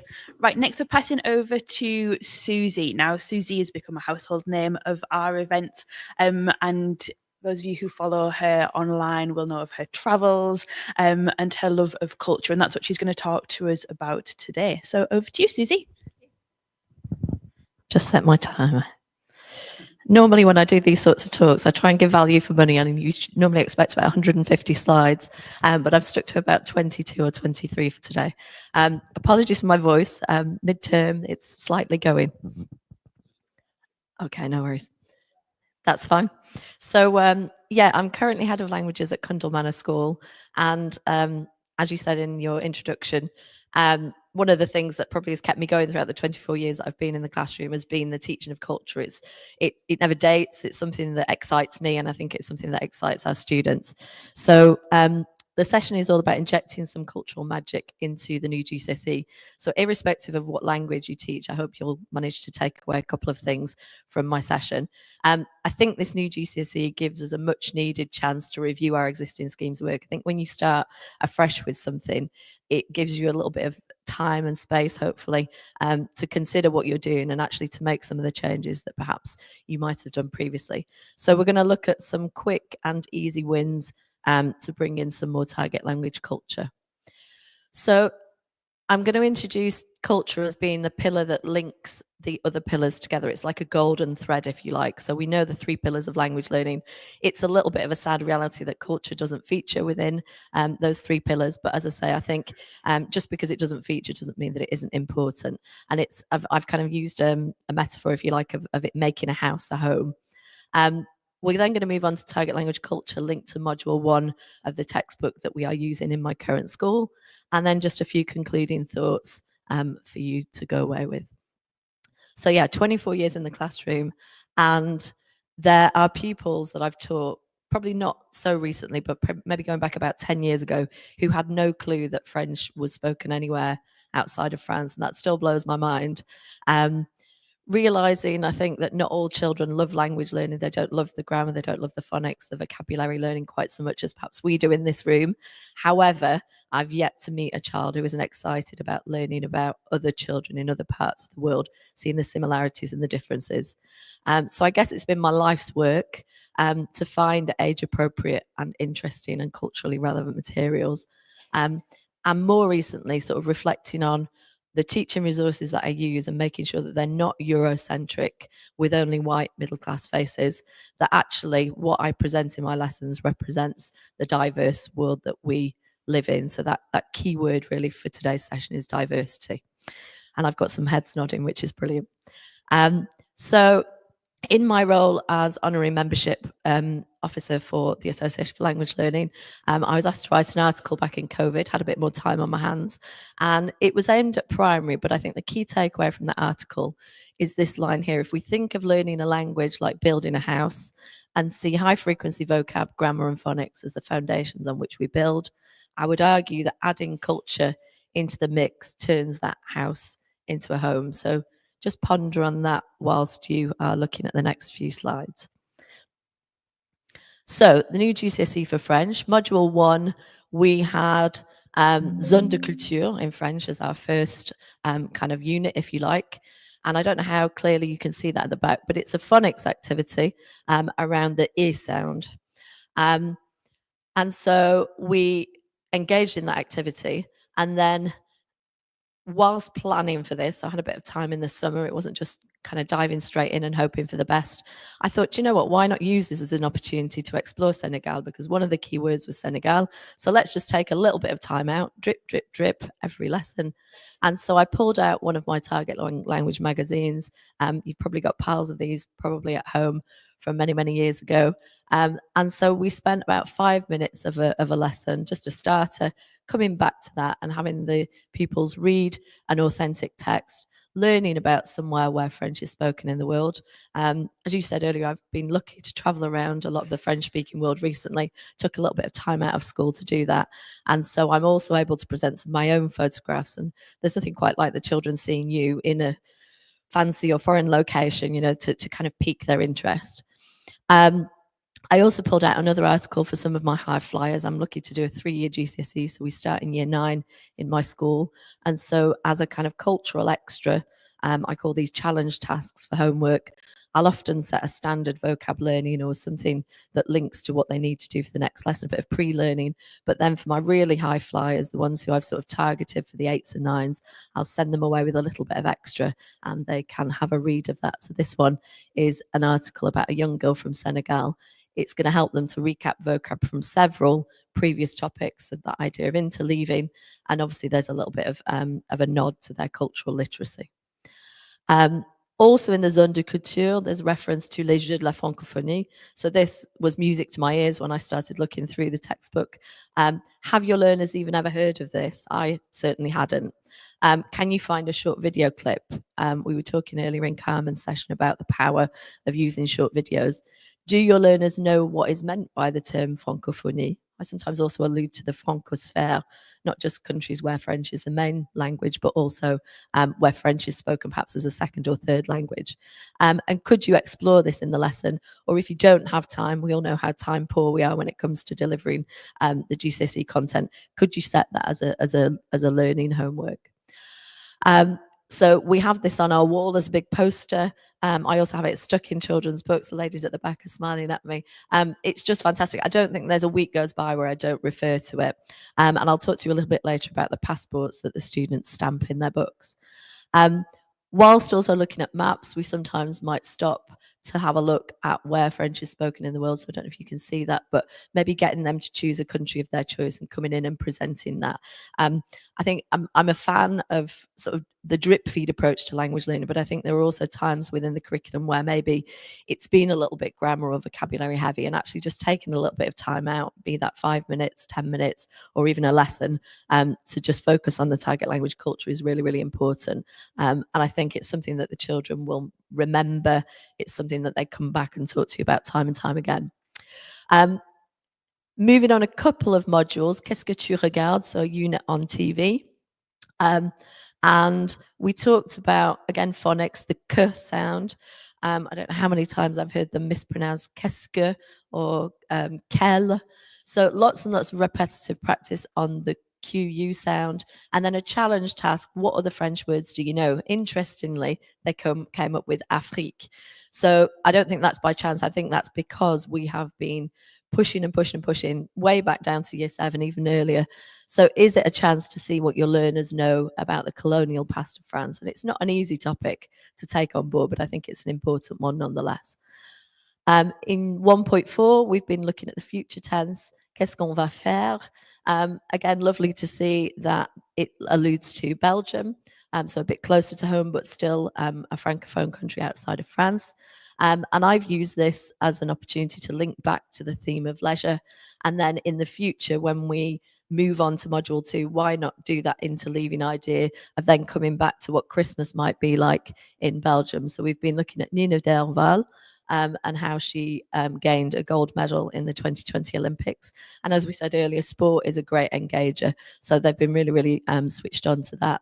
And then Noël en Belgique, I haven't yet done this, but in the coming weeks, we will be coming back to the idea of Belgium because they've put it in their passports, and we'll be looking at what goes on in Belgium during the Christmas period.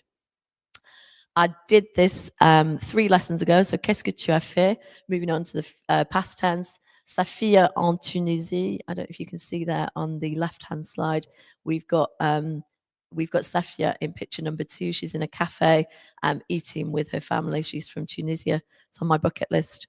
And then there on the right-hand side, again, using that as an opportunity to perhaps present the students with a blank grid and for them to go away or even spend 5 or 10 minutes of the lesson time collaboratively finding out a bit more about that target language country. Last lesson, literally last lesson, we did this unit. Qu'est-ce que tu as fait? Some of you recognize this possibly. It wasn't planned, but I thought, you know what, why don't I just do a quick Google search while they're getting on with this task and see if I can find the French artist, the Francophone artist in question. So I Googled the artist, and while they were getting on with the task, I put it on in the background. They listened to the music that was mentioned in the article, and they had the time it took for the music to play to actually finish the task. So just a little bit of kind of ad-libbing there in the lesson. But again, they were really, really interested. And linking that back to those target language magazines, so other festivals and opportunities to kind of come back to perhaps a country that they haven't learned about or don't even know very much about. And then on the right hand side, we actually had a group of students out on a fixture. So I think I had about 6 less students than I was expecting. So although this was meant to be a 10-minute task, they got into it so much that we actually ended up spending about 30 minutes. I think they learned some important facts about Burkina Faso. And then they came in the following lesson having said that they'd gone onto YouTube and they'd had a look at some other songs by the artist that was in the article. So I think for me, that's definitely a win. So this idea of a passport, at the start of the year, I always give them a copy of this, and there's a link at the top if you want to download them. I stick it into their books, and every time we visit, albeit virtually, a part of the Francophone world, or it could be the German-speaking world or the Spanish-speaking world, they put a stamp in their passport. So this is what one of them looks like, and we're only 1 and a bit terms in. And they love that. And I think, again, when I take books along to parents' evenings, the parents, who generally are fairly well-travelled, just say how that's what they talk about. When they come home, they are enthusiastic about their language learning, but they're also really, really keen to tell their parents that in their languages lessons, they have been learning not just about the grammar and the vocabulary and the phonics, but also about where French is spoken in the world. And I think as much as I want them to get really decent grades and as many of them as possible to go on to study GCSE at A level and beyond, if they are inspired to go and travel and see some of these places, then I think I've done a fairly good job. So in conclusion, there is an absolute wealth of authentic material out there. Sometimes it's a bit daunting, and as we said earlier, knowing where to go and having the time to research. But I think it's really, really vital that we develop our students into cultural knowledge, even if it isn't one of the pillars. You have my permission to do it. But we owe it to our learners to integrate culture into our lessons. And I would say that the new textbooks, particularly those for GCSE, but also lower down, do have a look at the stand at the back. They are much improved. When I think about where I started in 1999, there was very little reference to anywhere outside of France, and the faces certainly weren't as diverse as they are in the current offer. So it obviously helps with their cultural literacy. And I think we do, as languages teachers, we're inquisitive souls. We want to know what's going on in the world. We want to make it relevant. So that authentic material from the target language countries is really, really important. And I think the question that I ask myself daily is, where is the diversity? Okay. And I would encourage you to do the same. So perhaps not viewing culture so much as an add-on or a bolt-on, but consistently and constantly including it in our lessons. Thank you very much. That was the time. Perfect.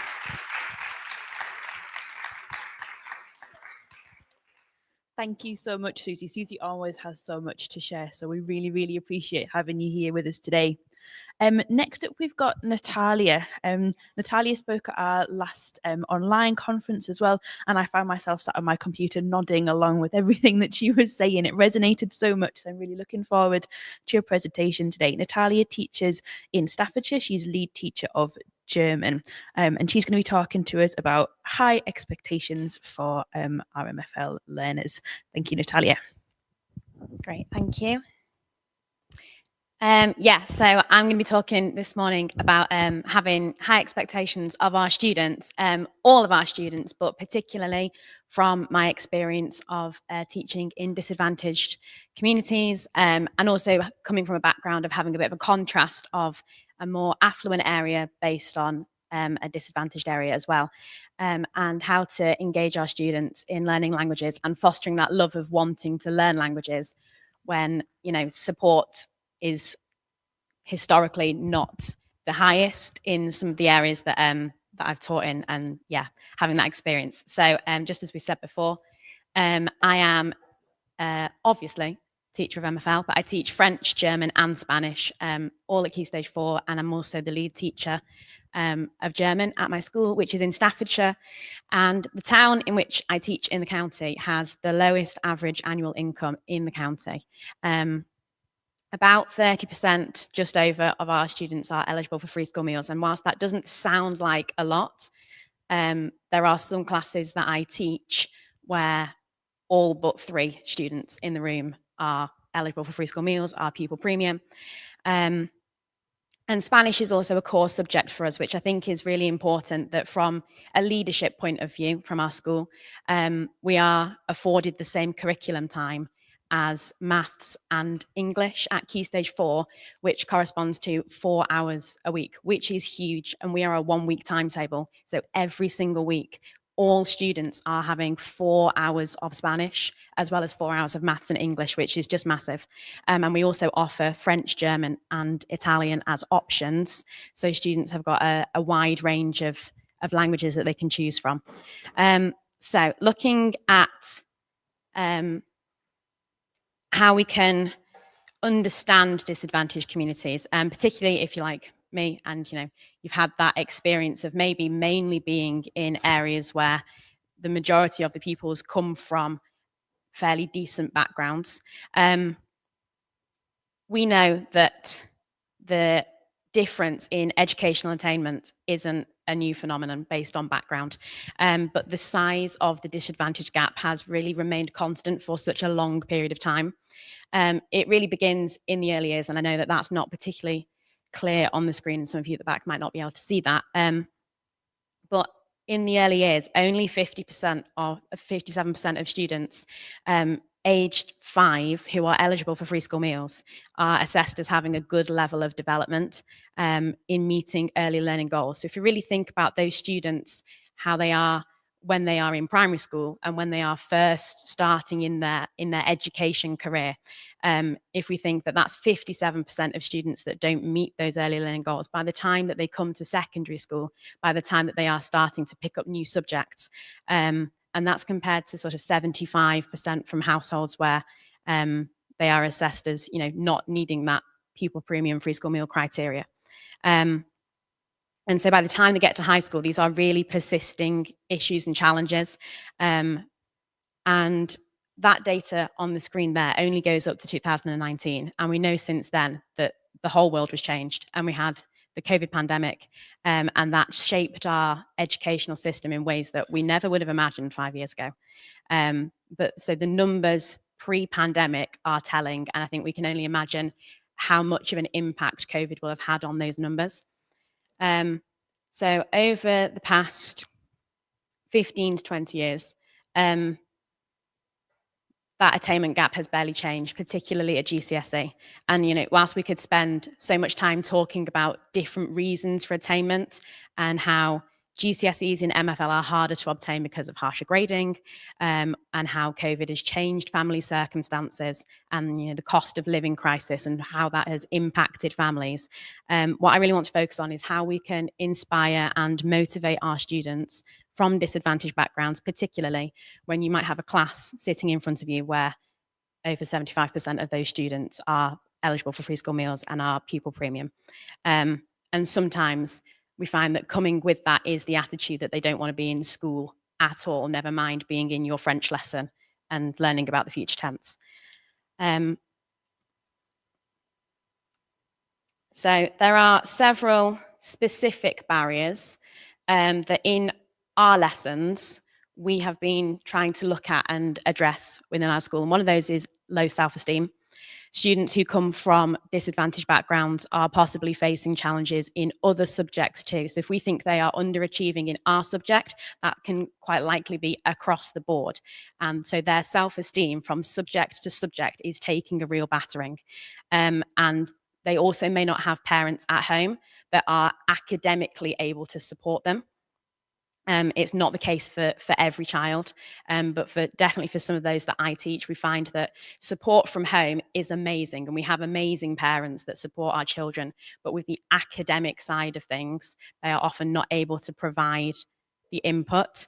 And so learning a language and taking work home and trying to do that at home, they feel a bit all at sea because they don't really know what they're meant to be looking at. They don't know what to do. The parents don't know how to support the children.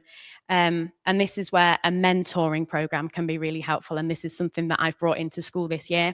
And I've set up a program of language leaders, which I'm still developing and working out the logistics. You know, maybe this time next year, I'll be able to tell you a bit more about how it's going. But the aim of that is having some confident students and some that really need a bit of a boost, and being able to help them grow in confidence, developing some leadership skills and inspiring that love of learning language a little bit more, as well as having a chat and making some new friends. And another barrier is the lack of cultural capital. And we've spoken so much this morning about culture.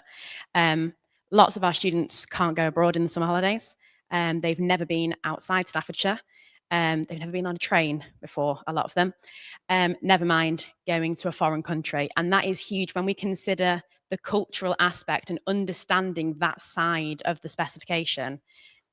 If our students have never travelled more than 10 minutes down the road, they've got no idea what lies beyond England. And yesterday, so we launched a joint history and German trip yesterday for our students.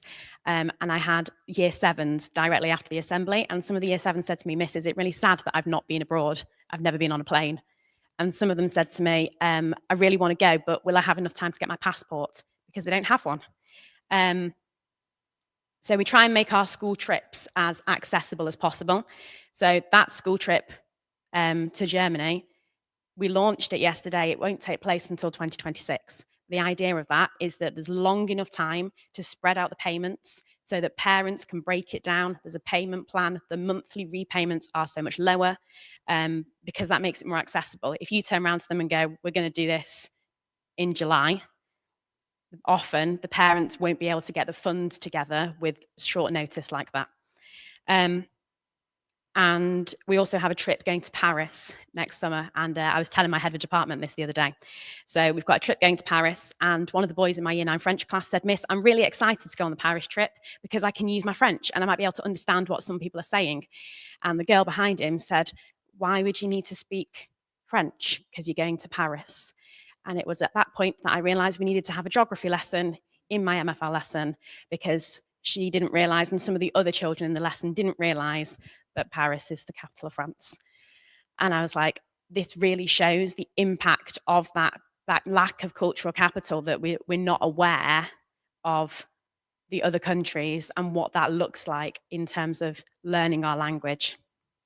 So having those payment plans for going on the school trips, but also looking at culture in lessons and linking that to different areas of the curriculum. So when we look at work and future career plans and volunteering, most of our students are from families that are labouring backgrounds. That's what they know. So they want to know the vocab for that. They're not necessarily interested in learning for how do you say that you want to work in business, or that you want to be a teacher, or you want to be a pilot or something like that, because they don't know anything about that side of getting a job. So it's more than anything, it's opening doors to them, it's broadening their horizons, teaching them things about life as well as about language. And also the impact that this can have on spontaneity as well. So when students are, if you ask them to make up an answer, what if they don't have the inspiration to make up that answer? So they want to describe, and I'm not saying that I have all the answers to all of these points, but if you're asking them to describe something, describe what you would like to do in the future, but they don't know the vocab for how to do that because it's not something that we've taught, and you're saying it doesn't have to be true, you can make it up. But what if they don't have the head knowledge and the experience to be able to come up with an example for that, because they don't have that lived experience? So there's a lot of research, and we've talked about motivation already this morning. There's so much research that goes into motivation, and having high expectations of our students is a major predictor of student success. If we have the high expectations for our students, we're motivating them, we're engaging them, we are likely to see better results. And not only that, but our students are more likely to enjoy learning the language. And I know that's what I want for my students, is that they enjoy being in my lessons. I know that I have students that I teach that are never going to reach the top grades. If we get a 4 or a 5, that'll be good for them. But if they enjoy coming to my lesson, that's what I want for them. And if I can provide a class that they see on their timetable and they enjoy going to that class, then that's a win for me. Teaching resilience and growth mindset as well are a huge part of this. We've already spoken about low prior attainment affecting self-esteem and knocking confidence levels. So having that inclusive environment and a supportive environment where the students feel a sense of belonging. And our school is massive on building relationships with students, looking at the whole child, getting to know them, finding out what their home life is like, what are their interests, what do they enjoy. And that's something that can be really tricky to do when you're teaching 5 lessons a day, or 12 if you work at my school and you have a ridiculous half-an-hour lesson timetable. And you've got break duty and you've got duty before school and bus duty after school. It's really difficult to try and find time, but by investing in those students and just having those little tiny conversations that can seem really ordinary to us, that can have a massive impact on them and a massive impact on their day. And I always think sometimes you might be the first person that has smiled at that student that day. And the last thing that I wanted to talk about is our language provision. And I know this isn't always easy, and we're living in a time where teacher recruitment and retention is really difficult, and finding teachers that can provide the right languages is really difficult. But there's research from the British Council that has shown that schools in areas of social deprivation are less likely to offer a range of languages in the curriculum. And one thing that we've really found is by offering a broader range, having Spanish as compulsory and 3 additional options, it really broadens the horizons of our students in what they're learning. It opens doors for their future. It's not necessarily about you're learning German, so you're going to go and get a job and work in Germany and speak German for the rest of your life. It's about, where does that qualification take you? What doors does that open for you? And having those conversations with the students, because otherwise we know that we all get the pushback of, well, why am I learning this? What's the point? So I think that leaves us with, as educators, as teachers, our responsibility to have those high expectations for our students, for all of them, but particularly thinking about what backgrounds are we teaching to, where are our students coming from, what are their lived experiences, and also remembering the impact that we have. I think it's easy to forget the impact that we can have in our job, as crazy as it is, but we have the ability to help pave the future for our students. And I think it's an incredible privilege to be in that position, and something that we should really hold on to in autumn term 2, when it's dark when you get up in the morning and dark when you go home at night and everyone's getting ill. It's really important to hold on to that. Thank you.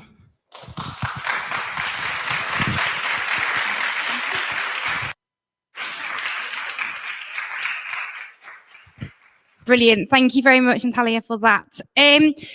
We've got 10 minutes until lunchtime. So from the feedback we've had for the last 3 years at the events is lots of requests to have an opportunity to network and to talk to people on your table. When Educate was speaking to you before, we were talking about speaking coming up as an issue and something that we need support with. So I'm just going to give you 5 minutes now to have a conversation. How are you building speaking into your lessons, spontaneity and fluency, phonics with the changes in the GCSE? Then we're going to come back together in 5 minutes and I'll run around with the mic again and we'll just share some ideas. And then if we've got time, we'll have another 5-minute table talk. If not, we will go straight to lunch. So 10 minutes till lunch. I'll give you 5 minutes.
a chance to chat. I know that's always one of the highlights of a day like this, is just getting to chat to people who think the same and do the same in a way that we can't always in our schools.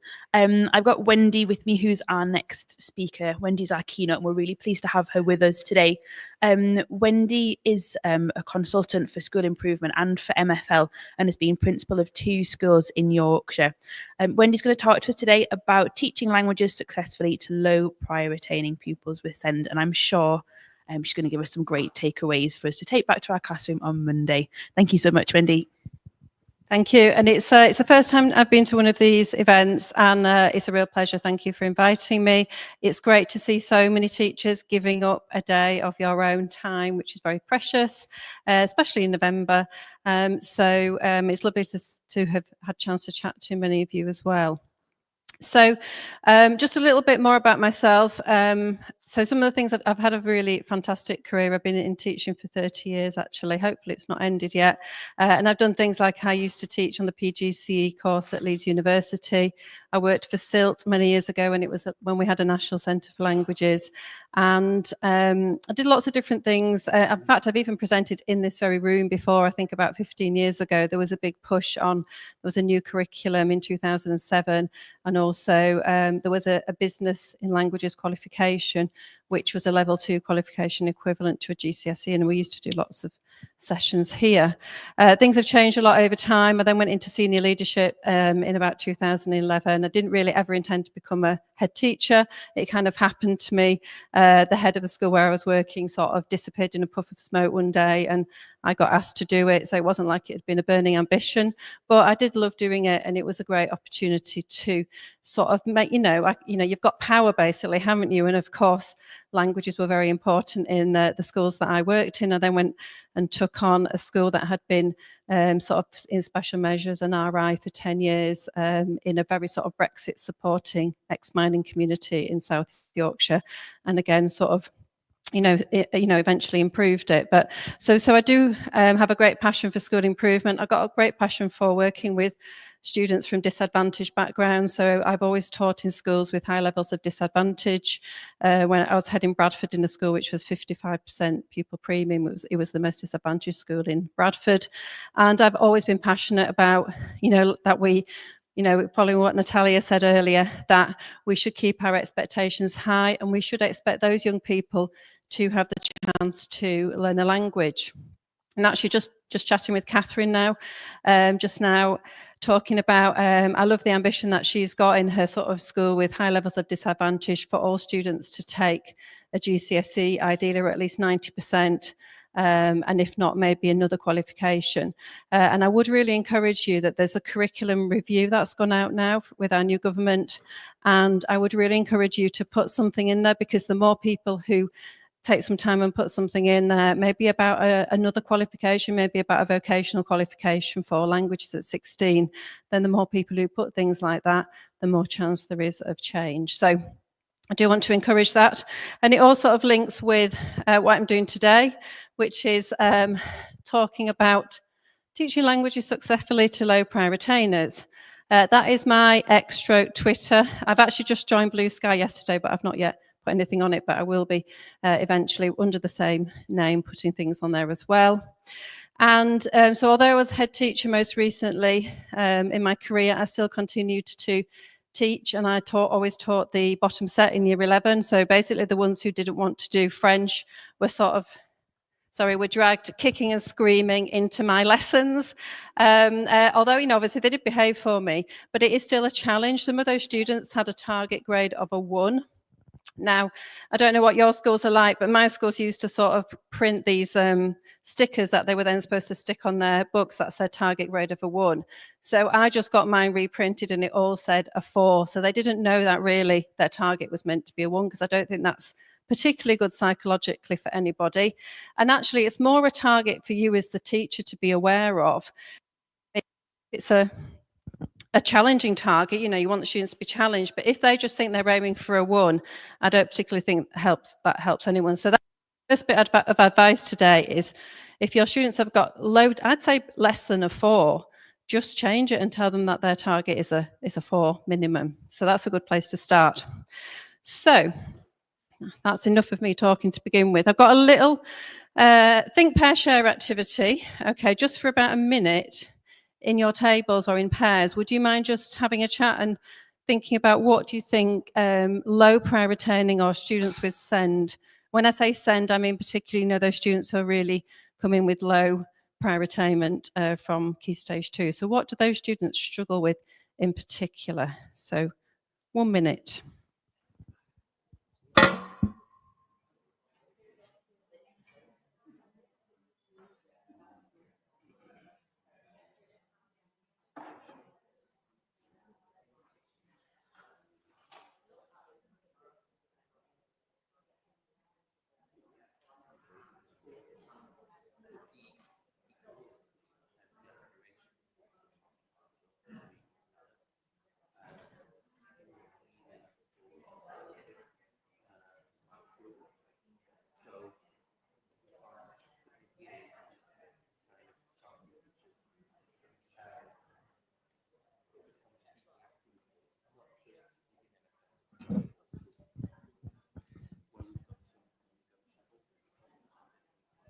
Okay, so I've heard lots of really great ideas already. I'm sure we could talk for longer on that. But would anyone mind just shouting out some things that you've come up with? What about this table in the middle?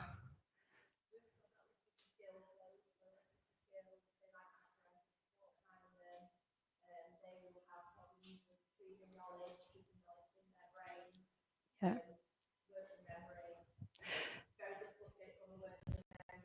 Yeah. Okay, some fantastic thoughts there. So low literacy levels, which probably means low reading ages, low probably parental support levels, low ability to retrieve from memory. Was there was the one more? Sorry, I just thought I'd repeat for the benefit of the because this is also being streamed. Anything else? I think I heard some other nice things from this table. Have you got anything else? Low levels of, what had those young people, low levels of aspiration and probably cultural capital. And there was a hand up there.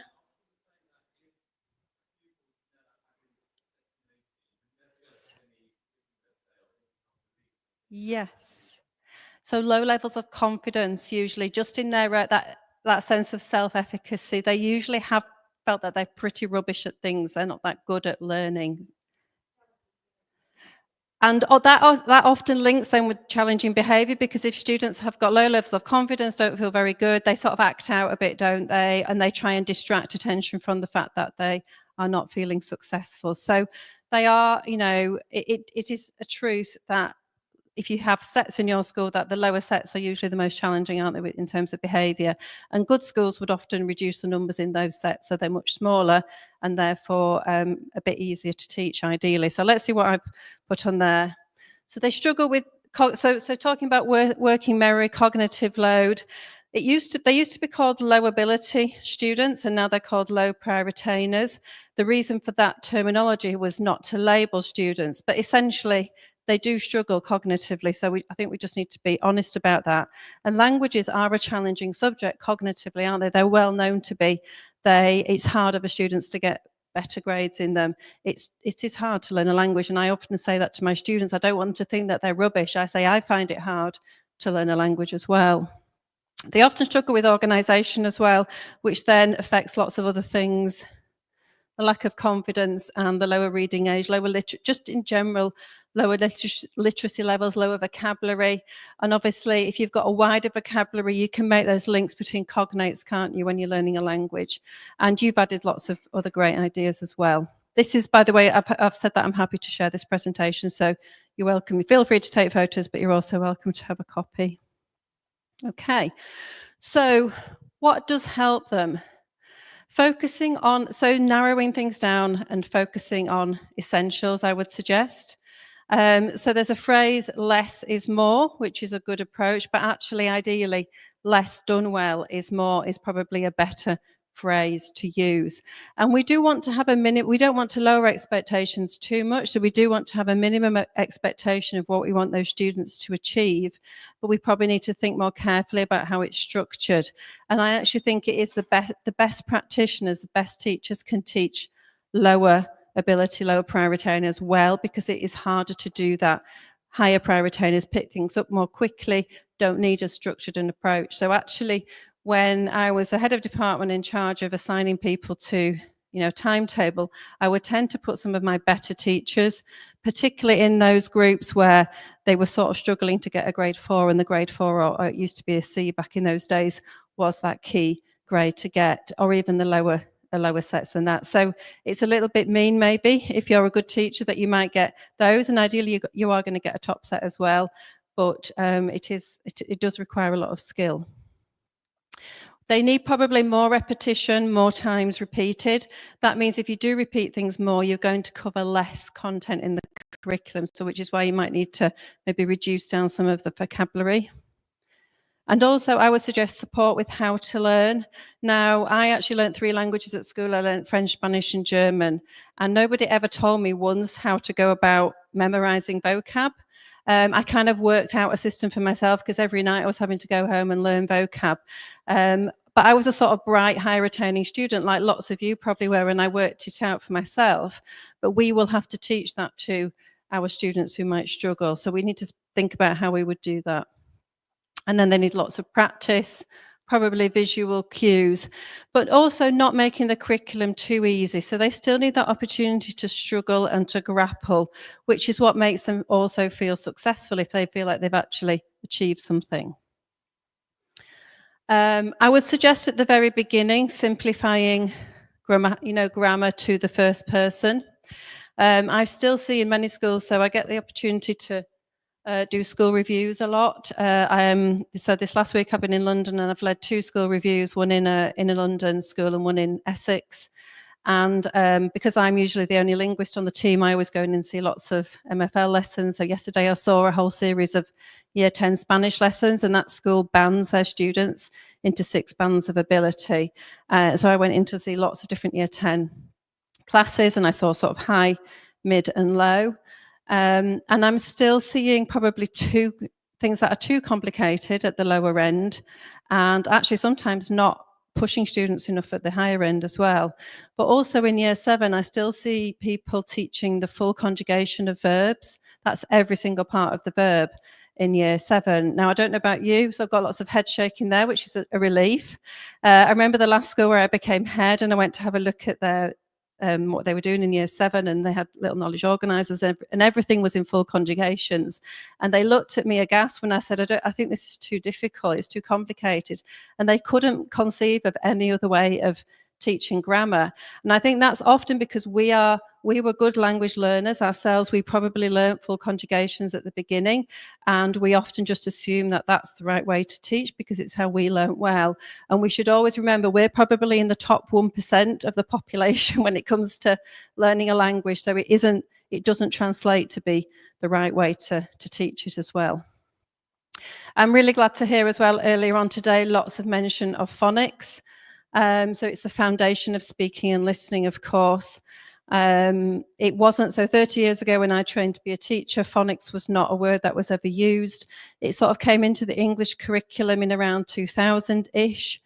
And it was used in primary schools to teach English, but it's only much more recently come into the MFL curriculum, and rightly so. Actually, it's much easier to teach phonics in French, Spanish and German than it is to teach it in English, because the English language is only 40% phonetic. So if we teach phonics right, we are giving students the skills to be able to work out the pronunciation themselves. What used to happen is we used to have to teach the pronunciation of every single word separately rather than the rules. And so that was added cognitive load, because it's another thing to learn as well as the spelling and what gender it is, the pronunciation on top of it. So it will reduce the cognitive load for students, especially because French, Spanish and German are so rules-based when it comes to pronunciation. So I think we have to give them some support with this vocab memorization. Things like parallel text and text analysis help students to see models of what a good one looks like and to analyse it as well. And also, I don't know if you've come across structure strips. When I was a head in Bradford, we sort of introduced them, and then suddenly everybody got excited about them and everyone used them in every subject. And it really helped our students actually across the piece. So I'm going to show you a quick example of that. So I'm aware that although I've got the longest slot today, I'm also aware that I've got lots to show you. I really like what it says in the Ofsted. This is the Ofsted MFL Research Review of 2021. If you've not had a chance to read it, I do encourage you, or read at least the sort of summary at the start. And it says pupils with SEND are likely to need additional explanation, practice and reinforcement, and there may be a tendency for there not to be enough of a difference in what's been taught. And then it mentions about the selection of fewer key structures and vocabulary, but more opportunities to practice. So it's not that we simplify it, we'd still teach the range of tenses, but we wouldn't teach them in as many different parts of speech. So we would mainly focus on the I form, probably, maybe the he and she, and then with higher prior retainers, we would cover more of a range of... Are they the new Ofsted colours? Oh, actually, I didn't mention that. One of the things I did in my career, I didn't want to mention the O word, but I have been an Ofsted inspector as well. But it was a nice, touchy-feely one. I just did it a few inspections a year when I was a deputy head because it was really good CPD. And if you ever get a chance to do it, I do encourage it, actually, because it's good to see what it's like from the other side of the table. And it also meant when Ofsted came to visit my school, I knew all the little triggers to push, and I could push back very hard with them. So I do recommend that if you ever get a chance. Okay, so this is just from a random school. Lots of schools have got knowledge organisers on their websites now.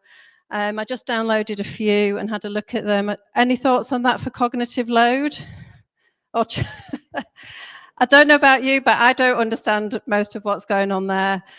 We've got full verb conjugations in year 8. We've got things that don't have the translation in. I don't understand a knowledge organiser that doesn't give you the English meanings, because how are you actually supposed to learn it? How are you supposed to know what they mean? The picture's okay, that's fine, but we've got whole verbs there that don't even have je, tu, il, elle. So I would really think carefully about what are you giving your all students, actually, but particularly your students who struggle. Are you giving them something that's accessible? That's another knowledge organiser, year 7 this time.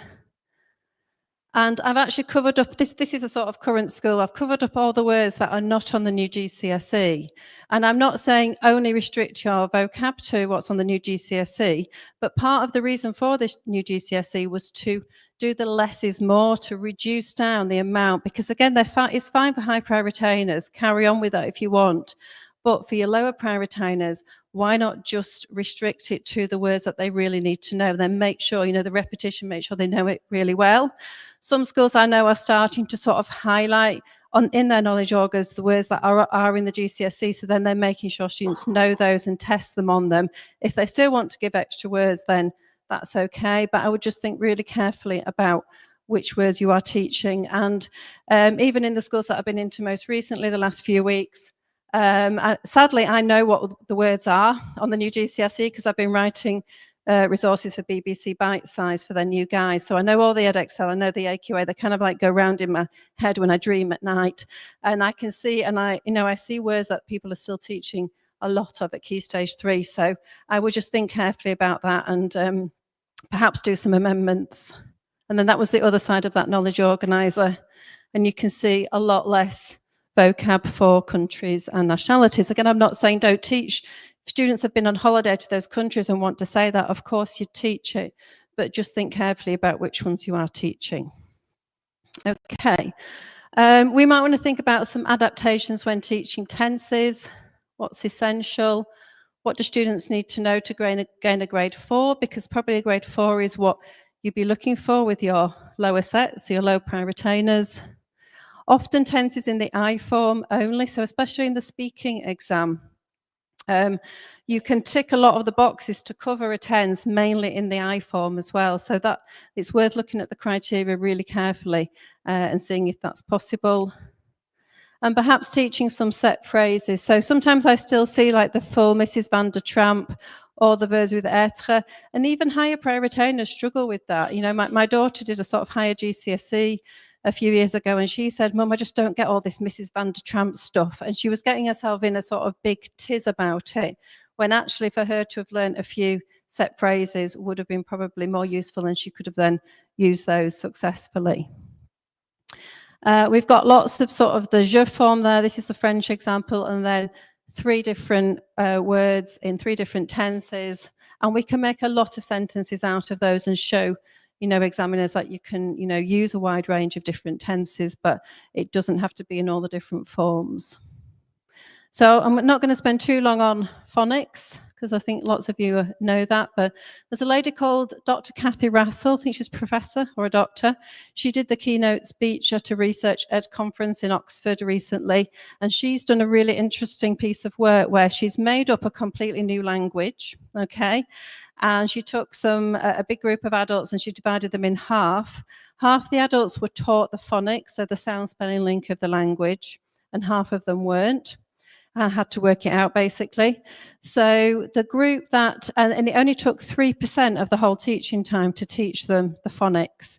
And the group that were taught the rules, all those in blue were able to then pronounce the language properly. There was just 2 out of those who couldn't.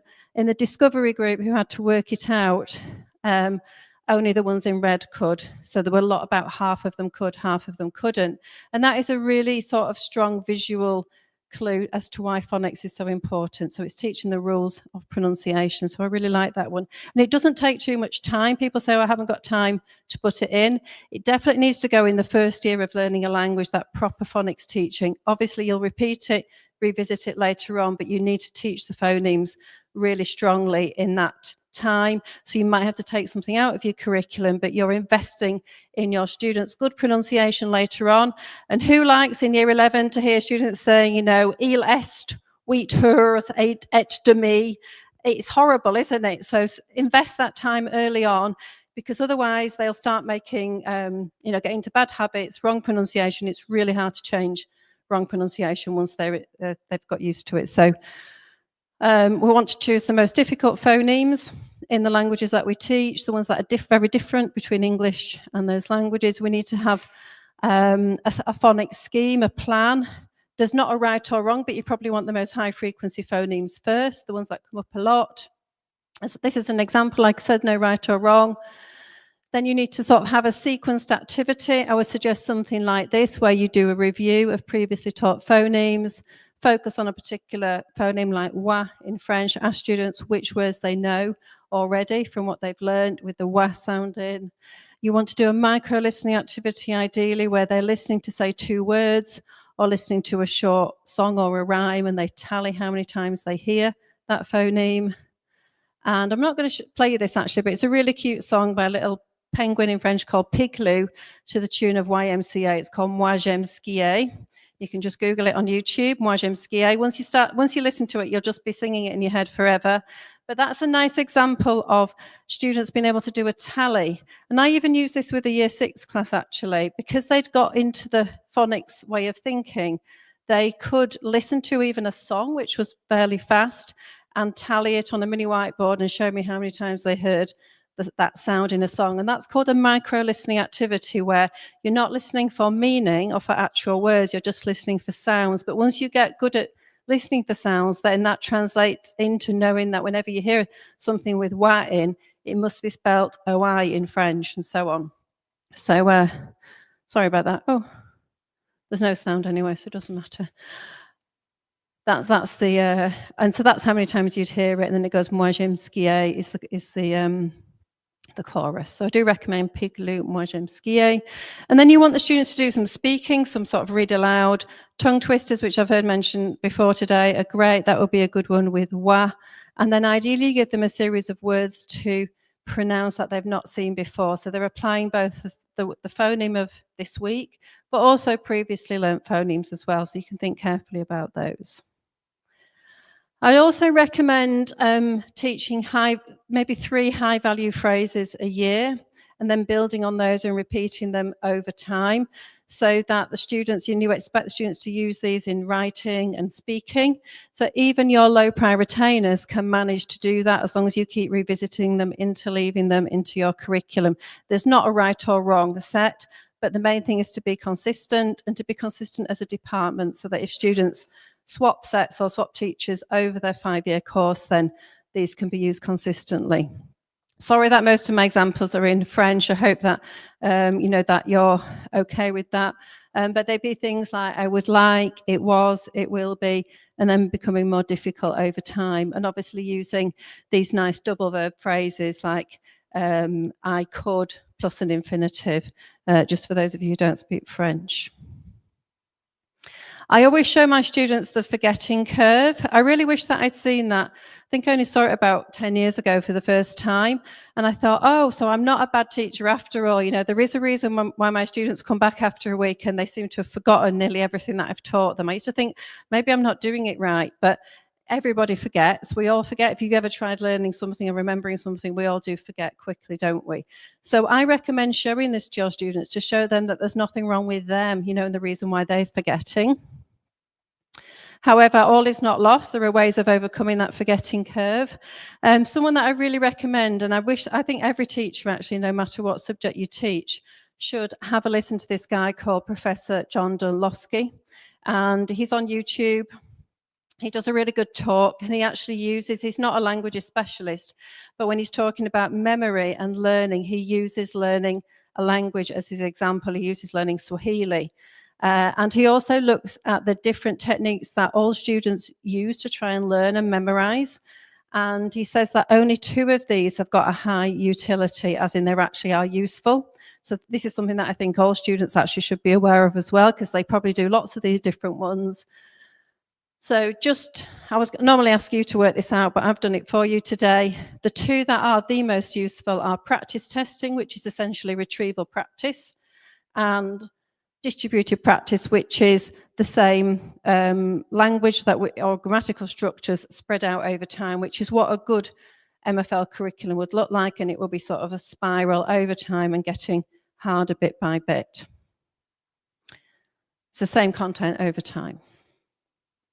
So I show that, and then I explain to students how you can overcome the curve. And this is an example of when that student has then studied and looked at that word. Obviously, it could be vocab learning 4 times during a week. They then remember 80% of that language, not just the 25% that they would remember otherwise. So it's as well as showing the forgetting curve, don't forget to show them how to overcome the curve. Otherwise, it's really depressing. And this is also a reason when you're first talking to your students about vocab learning, which I'm a big fan of. And I've always done it, even with my very disadvantaged classes. I've always expected them to go away and learn, and I do memorization activities in lessons as well. But I'm also showing them the reason why. The more times they do that, the more it will stick and the more they'll remember. That's also an interesting statistic. So why is it so wide between 6 and 14 times? That is often to do with the difficulty of the word. So like le brouillard, meaning fog, is hard to remember in French because there's nothing really that you can think that links it. But it's also to do with the cognitive ability of the student, and some students just find it harder to learn no matter how many times how much time they put into it. And part of John Dunlosky's research showed that when students just studied for 4 times to try and learn something in a week, if they replaced 2 of those study periods with a test, there was no extra time. They literally just tested themselves. That increased their recall increased from 60% to just over 80, nearly 90%. So that's something useful to tell your students, that actually testing themselves, doing like the look, cover, write, check method's a really good one. I would always say test yourself into the target language. I know it's harder, but if you know it into the target language, then you'll know it the other way around as well, but it's not the case the other way around. So you may as well just get them to do it the harder way. That's about having high expectations as well. And also vocab memorization. I do activities that show impact. This idea of self-actualization develops students' confidence if they actually see themselves improving and achieving. It gives them the you can do this factor. This is based on a book by someone called Jake Hunton, which you can get on Amazon. I do recommend it. He's got lots of different activities to memorize things, but I'm going to show you my top one, the one that I've sort of taken from this in particular, and it's called Bob Up. Basically, you have some vocabulary that you'd show. You might have given your students this to learn, but you can also do it in a lesson. So you give them a chance to learn it. You might have it on a sheet as well. It doesn't just have to be projected up. And then what we do to play the game is we cover up the target language. As I said, I always do it into the target language. Obviously, they haven't got to have their sheet has to disappear because they can't have the answers. And then you put them into teams. So with a big class of 30, it could be 3 teams. You number the teams in the target language. And then when it's the time to go, you might say numero 3, and the number 3s all stand up. And you would, it's very simple, this game, okay? It's not difficult, and it's surprising how it works. So you would just say, for example, great. And the first person out of those 3 to say, they've got to say in English and the target language, they've got to say great, genial. They can't just say genial, because the reason is they've got to be, in their minds, they've got to be linking great with the meaning in the target language, so that helps reinforce that. And if they get that, the first person to get it right gets a point for their team. Now, interestingly, I've used this all the way from year 7, yes, even right up to year 11, and especially focusing on those high frequency words that come up a lot in the GCSE exam. So when we're heading towards the exams, we do this a lot, and they do get really into it because it's the competitive nature of it. And I just recently did this sort of similar talk in Wales, and then came back a few months later, and all the Welsh teachers was going, oh, they love it. I can't believe it. Even year 10s and 11s love playing this game. So everyone likes a bit of fun. Everyone likes a bit of a game. So that is as simple as that. This is when, so you might think I'm quite mean. This was with my year, she was year 10, low prior retainer. I think her target grade was a grade 4. That's how many items of vocab I give my students to learn. So I am quite mean, but I decide that if I have those high expectations, if I gave them 80 and they only know 40, well, 40 is better than knowing 20 out of 40 or 15 out of 30. So I do give them a lot to learn.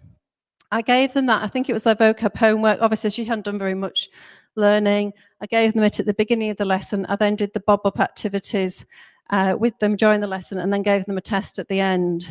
And I wanted them to see that if you do spend some time on vocab learning and memorization and practice, it will then pay dividends. So it's that idea of it is worth it. I wanted them to see it. That was another boy who also massively improved. Other things that I do are I give shortcut sheets. So these are this is French. You can see I've just like pared it down. So in the idea of less done well is more, I have pared it down to some really simple phrases for the speaking and writing exam, which these will still be valid obviously with the new GCSE. Some just a few time phrases, not too many. Some very simple opinions with adjectives, a few connectives, and then different tenses, mainly in the I form as well. So the idea is that I interleave this, so about every 4 weeks, this would be their vocab to learn, and then I would interleave other things like more topic-specific vocab as well. There's something recently come out called Retrieval Practice, Myths, Mutations and Mistakes. It just came out a few weeks ago, and it is worth having a look at it. You can just Google it and download it. And apparently giving students something that's cued is useful, and it's good to maybe to start off with. And in fact, this is what I've often done. So I might give them that. Before I give them that as a test where there's no support, I might start off by giving them the first letters as a cue to begin with, to support them. But by the end of I often take these year 11 French classes who haven't necessarily been well taught, so I'm sort of picking them up from scratch and having to just go for it and try to get them a grade 4 by the end of the year. If you can teach them earlier on and do all those things beforehand, you're not having to do the same as me, but you would want and expect that students have got all of that and they know that really well, in order to go into a GCSE exam. Thanks. So we can give them some shortcut practice versions with some extra help, but then also thinking, how can I strip this back, and what would be my expectation at the end of year 9? Well, I don't want to have to give them all of that in year 11. So ideally in year 9, I'm giving them quite a lot of those words, but we've stripped it back. So then there's less to add on into year 10 and less in year 11. So it's always worth sort of, I think, thinking of it as a 5-year GCSE course and then sort of stripping it back and paring it back to what you would want students to be able to do when they're a bit younger. And then and just an example of a year 8 version, even further stripped back as well. Providing models is really important. So preparing students to write a 90-word answer.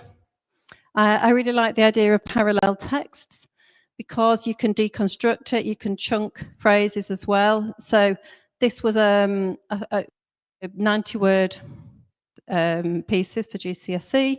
What I also like by providing the English is showing students the level of simplicity in there, because they often try to say too many difficult things, don't they? They're almost writing it like it's a piece in English. So that's a model as well of the level of language that's needed.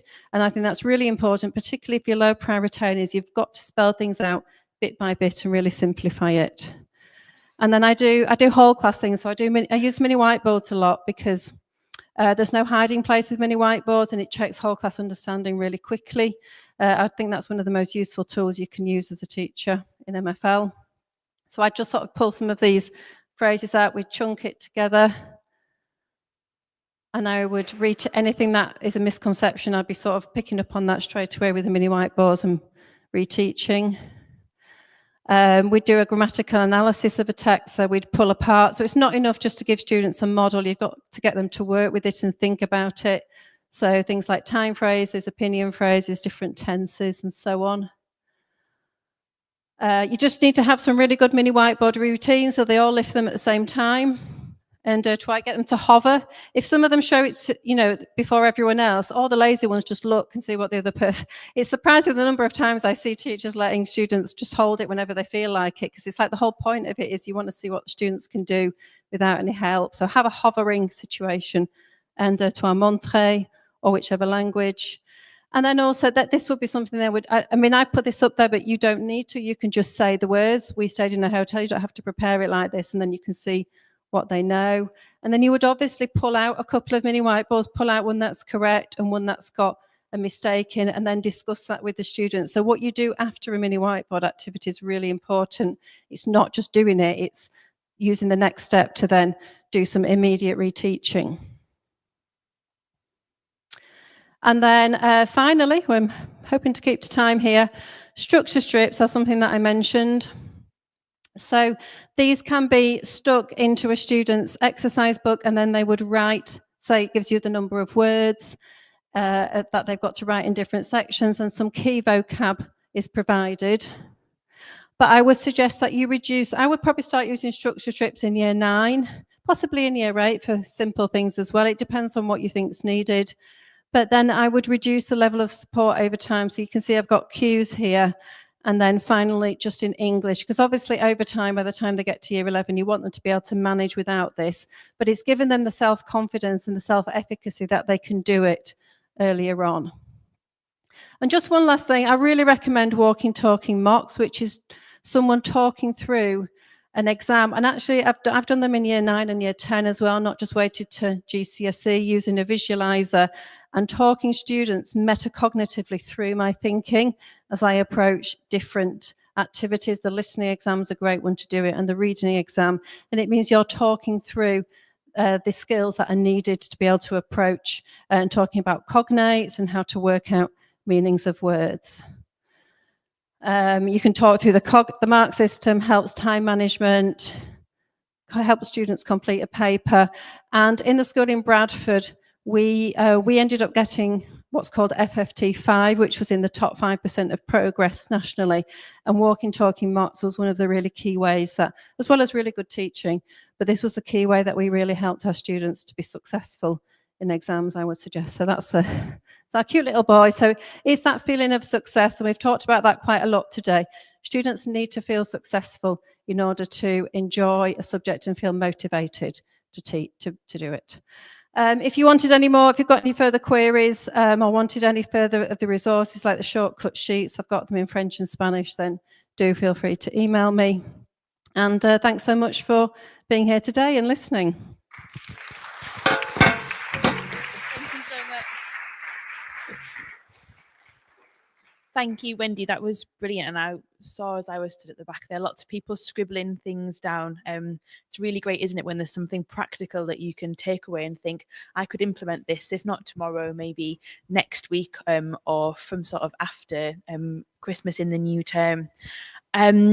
Right next, we've got Sylvia, who is a voice we've heard lots at our event. So we're really pleased that she's back again today to talk to us about effective questioning. So over to you. Thank you so much. Okay, I promise I try not to walk around because I usually walk around when I talk to stay in screen. Okay, thank you very much for joining us today and giving up your Saturday to obviously join the community and share good practice. So today I will talk about effective questioning in MFL classroom. Well, I believe that every subject domain within the curriculum, without exception, relies on questioning, and languages are no different. So for our students to become fluent, they need to have the opportunity to ask relevant questions and to answer appropriately in target language. And languages are no different, as I said, and it also aligns with the specification for the GCSE, even the current one and the one which is coming in. So the opportunity we teachers give them to ask questions and answer questions in target language, but also coupled together with the questions that we're asking them in their native language, can to underpin, grammatical concept, for example, can significantly impact the pace how they obviously learn languages, okay, from learners, from novices to expert learners. So today I want to have a look at some techniques, some strategies and ideas, and also some resources, some quite basic stuff. Just a little bit about me. You probably have met me around. I'm a subject leader.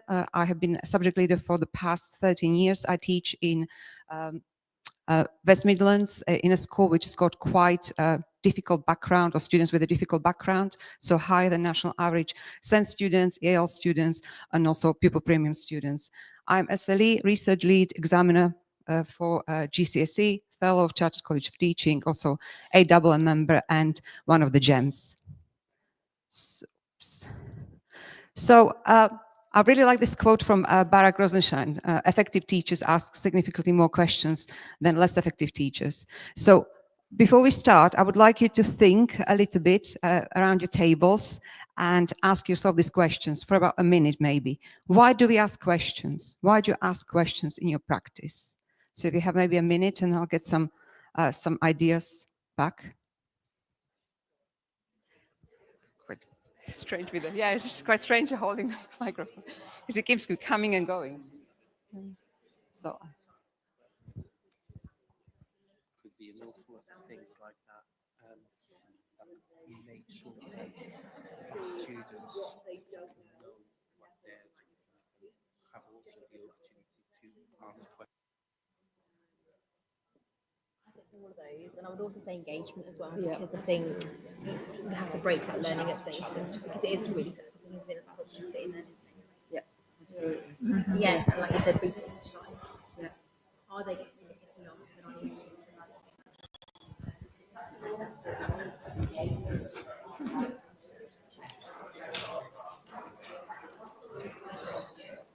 okay, thank you.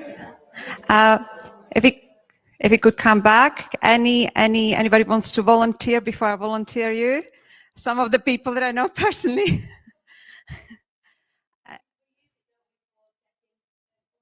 Okay. Mm-hmm.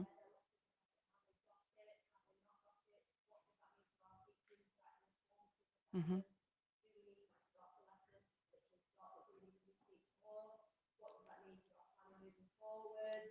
Okay. Okay, thank you, Catherine. Any other ideas? So we had the concept questions here, more like understanding, of a grammar concept. What other reasons we're asking questions?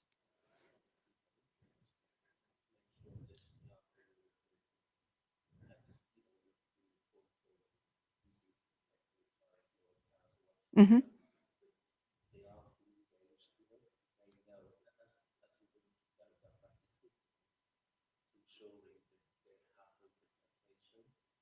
Thank you. Any more? Mhm.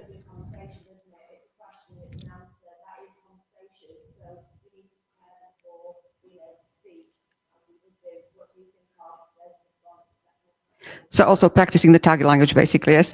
Okay. So yes, you're absolutely right. So, often we ask questions to provide opportunities for outputs of our students actually to practice the target language that they're learning. Also to deepen and develop their understanding of a concept, like you already mentioned. So are they understanding the grammatical concept that we might be possibly teaching and delivering at the time? Also, sometimes we ask questions to highlight links with the prior knowledge because we know how the memory works. We want to link, what we're introducing as new to something they already know or a concept they might know in their native language. It could be also that we're trying to foster similarities and differences between language 1 and language 2, so their native language. So often maybe we come into the explicit teaching, for example, of the past tense. I always start with English, and I recap it in English before I go into the German. I'm Germanist, okay, as you can probably guess from Gem. And then also give the opportunities to respond to unprepared situation in language 2, in a second language, basically, because that's going to be quite a big one in terms of the new GCSE. Now, I always say that when we talk about questioning in language classroom, and I often get asked, how do you get students, the reluctant students, to speak to you, right? What if they don't want to answer questions? And I think the most important thing is really establishing the culture within your classroom.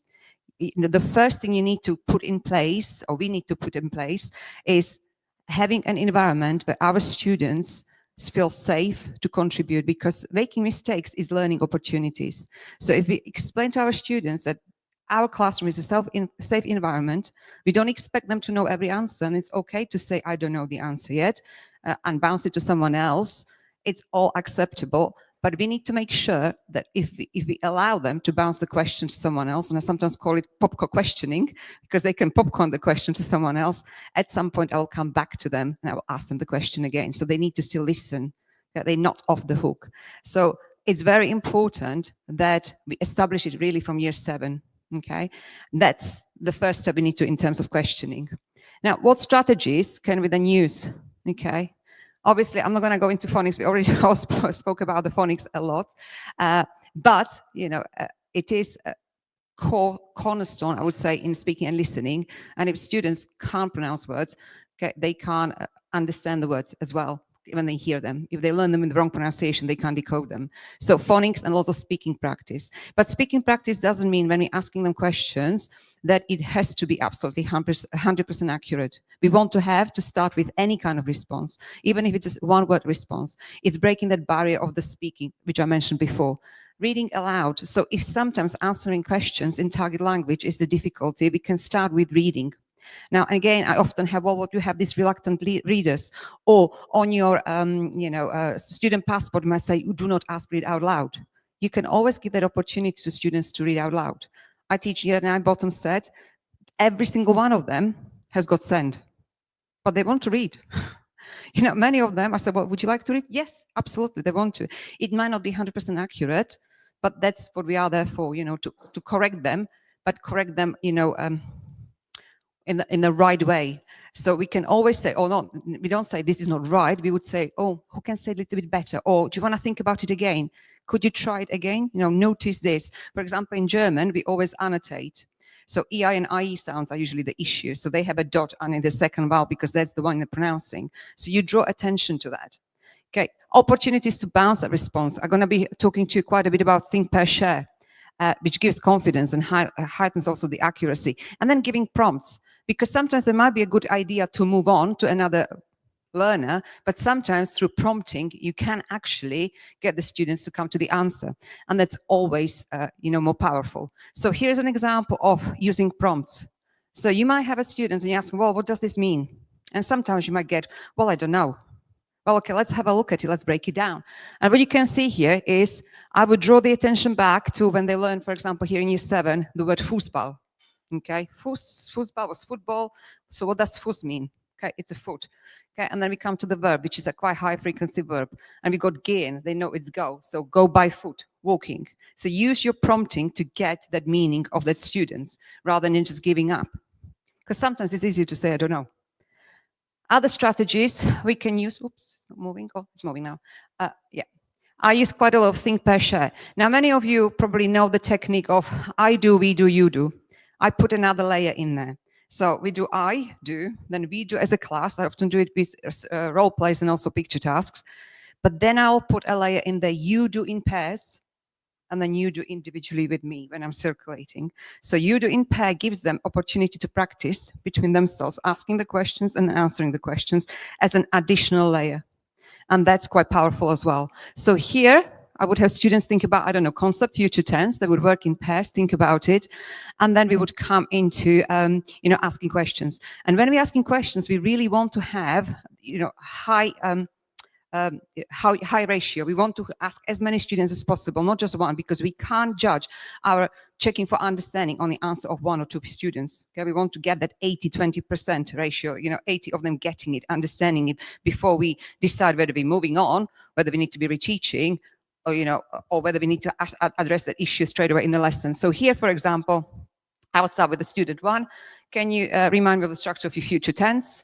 Okay, so he would respond, for example, conjugation of the verb. Then I would say, it's fantastic, move to another student. Okay, what else comes? Then you have the extra information. Okay, excellent. What comes next? What could be the extra information? And again, drawing from lots of different students, saying to me, it could be the time, it could be where we went, how we went, etc., how we go, etc. And then obviously, what do we finish the sentence with? And then you have the infinitive, for example, in German. Okay, the word order is always the tricky one. And you have asked quite a lot of questions. I often do it when we do ritual practice at the start of the lesson, and we might have had sentence, I don't know, in a past tense. And I would start literally first, what tense is it? Oh, it's past. How do you know it's past? Let's go to past participle. Which one is the past participle? And you ask 8 to 9 questions, okay? 8 to 9 students to the same concept. So that way you can see. Another obviously powerful tool is using your mini whiteboards as well, because again, that's instant. But within mini whiteboards, I would say you have to first train them how to use them effectively. Now, another thing is teaching question words, right? Students will have to be able to ask questions. They need to know question words, the high frequency question words. So because if they know, for example, you've got there, how much? Well, they know that the response is going to have to be a number possibly. Okay, when we say when, it's going to be a time frame. So it might be, I don't know, in summer, on Monday, next week, etc. So sometimes I ask students, I give them the answers, and they have to ask the questions. And it's quite open, because they can come up with anything. So there is no right or wrong answer, but the question needs to make sense in terms of the answer. So here, for example, you got 2 times. So possible question could be, how many times per week you play tennis? Okay, or how many times you eaten pizza, or whatever it is. Okay, for example, another one, you've got since yesterday. Okay, so question could be, since when do you have toothache, or since when do you study German, or since when have you been playing piano, etc. So giving them the answer, and they structuring the question based on the answer. Okay, negotiating meaning, obviously, that's a biggie. Training students how to negotiate meaning of words they don't know, using context clues, for example. Okay, so looking at the sentence, looking at the topic, looking at possible pictures, visual clues they might have around. Okay, to be able to negotiate and come up to what it means. Again, activity like think per share might be quite appropriate for this, because you might have students say, well, I don't know. Again, if they have in groups or in a twos, they can bounce ideas off each other. Another ways of effective questioning, we can have hinge questions. Now, this should be really strategically, I need to finish. This should be really strategically posed at the right time. So maybe when you're testing for concept, okay, probing questions, process questions, that will be like the ones I have shown you when we were doing the ritual practice, for example. Okay. Oops. I think that's it. So what I would say in terms of questioning, to be successful, first, think about the culture, develop the culture of your class. Train students slowly, okay? It's not about accuracy straight away. It's about being able to participate and come up with something, okay? And then build on the accuracy later on, okay? Thank you. That was a really busy stop time. Thank you. Thank you so much, Sylvia. I love your I do, we do, you do in pairs, and then you do. That's the model that we've adapted in school this year, the I do, we do, you do, but that extra layer, such a great idea for building confidence. So thank you so much. Dan is up next. I can see you're poised and ready to go. Dan teaches in at Dixon Sixth Form Academy. So she's a specialist sixth form teacher and is going to talk to us about teaching French A-level texts today. So over to you. That's all right. Get yourself on. There you go.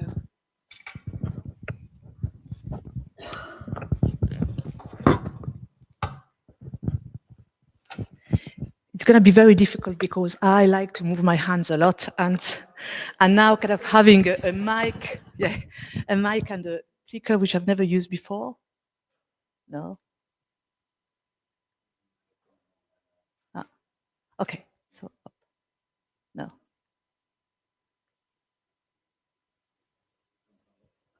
Ah, okay. Okay. Excellent. So I would like to talk about my journey, about kind of teaching a book, because I'm a film specialist and I can do films. I can teach French A-level, and in my school, because I'm a single subject teacher, I'm not only the French A-level teacher alone, but I'm also the French language assistant. And when I had to teach the book, I just found it daunting and challenging because I am not a literature specialist. My background is in business. Okay, so what happened? Recently, a colleague of mine asked me kind of to help him to teach the book. And I was here, oh, now I can do it. It's because I taught myself how to do it. And I wished that someone sat with me for 2 hours and just gave me some tips, or just kind of, easy things. What should I do? And I think that learning by yourself and not using kind of, all the kind of study guides who are great, but at the end of the day, I think that you teach yourself, you're a better teacher. This is, I'm going to go from the point of view of AQA, and you have access to this PowerPoint. So at the end, you will see there is a lot about Edexcel.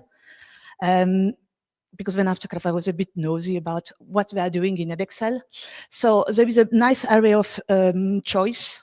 And for example, I teach La Haine, and it's a shame that she's gone, but Carmen Herrero is the one who taught me how to teach a film with Isabel van der Scheld. So I was very happy to say thank you to her.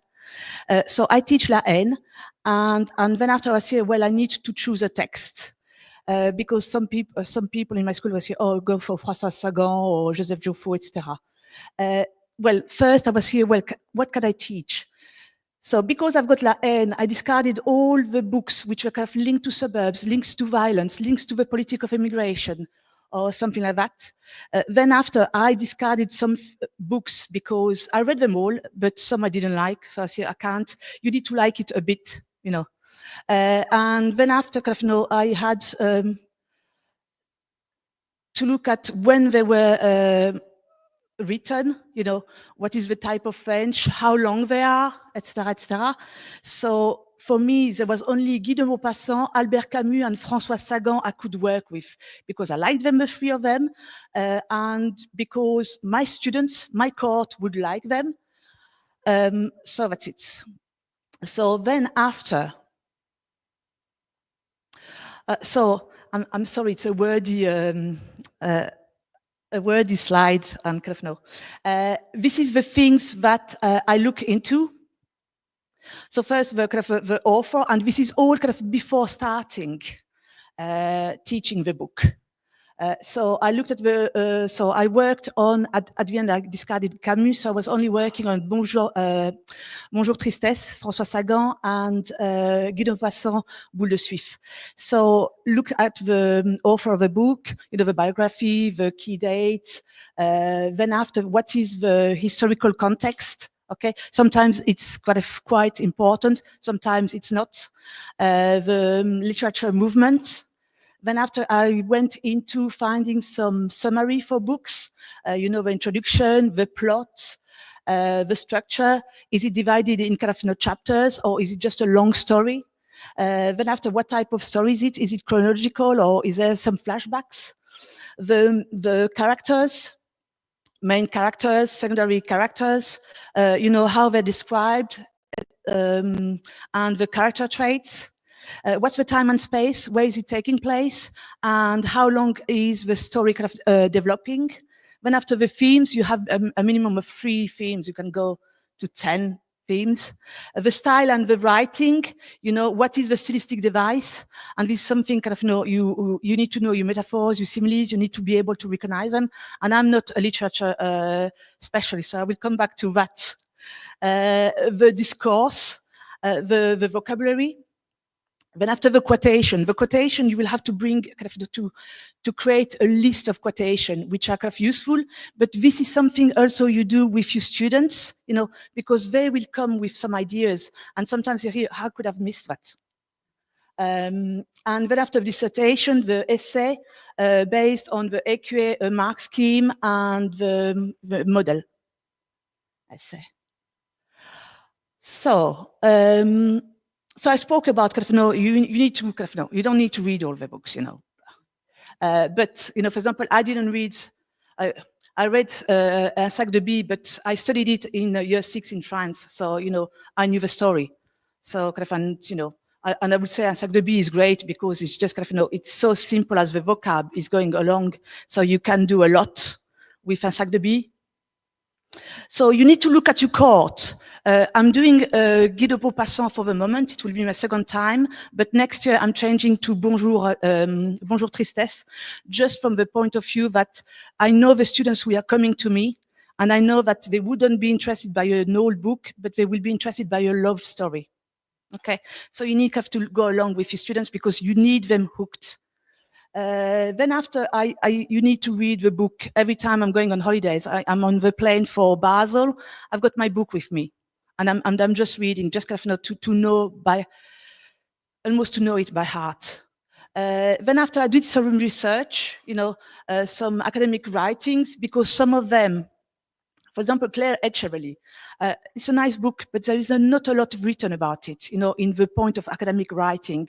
So how can you, as a non-literature specialist, defend something or explain something or help them to write a good essay if there is not a lot written about it?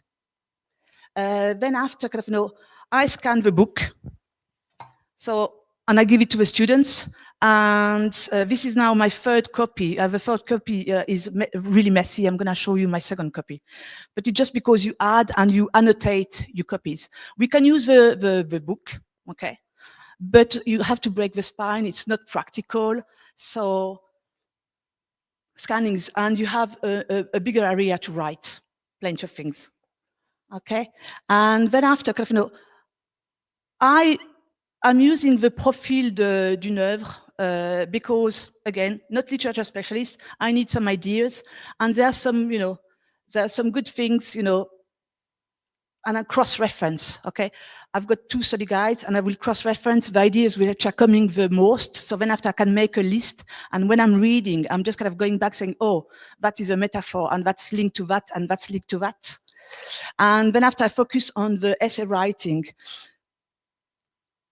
you know, the problem with the paper 2, and I love paper 2, is that I think that sometimes the teachers are not spending enough time on it just because it's only 20% of a grade. Okay, and the paper 1 is 50%, and it's the listening and reading, and it's the themes, and it's everything in the news, and the speaking is the paper 3 with 30%, and the IRP. I get it, but you know, if my grades have been great, is because I've worked on the essay writing, and it's where my A stars came, I think, because they could do the listening and reading because you can teach them, but don't miss out on the paper 2. Okay, so I'm going to talk about Boule de Suif. I'm working with a visualizer, and the first year I did it, we just annotated. So we were just kind of, I was just kind of beaming that on the interactive whiteboard, and I was writing, etc. I don't have a nice writing. Sometimes the interactive whiteboard goes wrong, things like this. So I was saying, well, it's better for me, kind of, you know, the visualizer. And it came after COVID, where I discovered the visualizer, and I say, oh my God, I just love it. I just love it. So you need a lot of highlighter, a lot of colors. And then after you just start. And, you know, the reading is done by the students. So I'm just going to show you a few pages. So, you know, some expressions, set expression that they can really use. La nuit porte conseil. It's very nice to write something like that in an essay. It just shows that they have a command of French, which is kind of better than just kind of writing some analytical sentences. Then after, kind of, you know, I will annotate things like, you know, vocab. I would like to see in the essay, for example, une nouvelle, you know, divided into so many things. Then after, kind of, you know, some stylistic device, like lexical field of the battle. Okay, and then after, kind of, you know, the word there on the right or left for me, incipit, never heard about that, you know. And it was just reading these little study guides, which are really, really kind of done on the university level or for sixth formers. But I say, oh, that's a great word. I'm not going to use it again, but still, you know, it's quite cool. L'action ne démarre pas. Excellent. Then after I highlight things like, for example, it starts by the French army being defeated. So we start by that. And then after, you are going to be introduced to the Prussian army, and it's just the context. It starts by the context of France kind of being kind of losing the war against Prussia.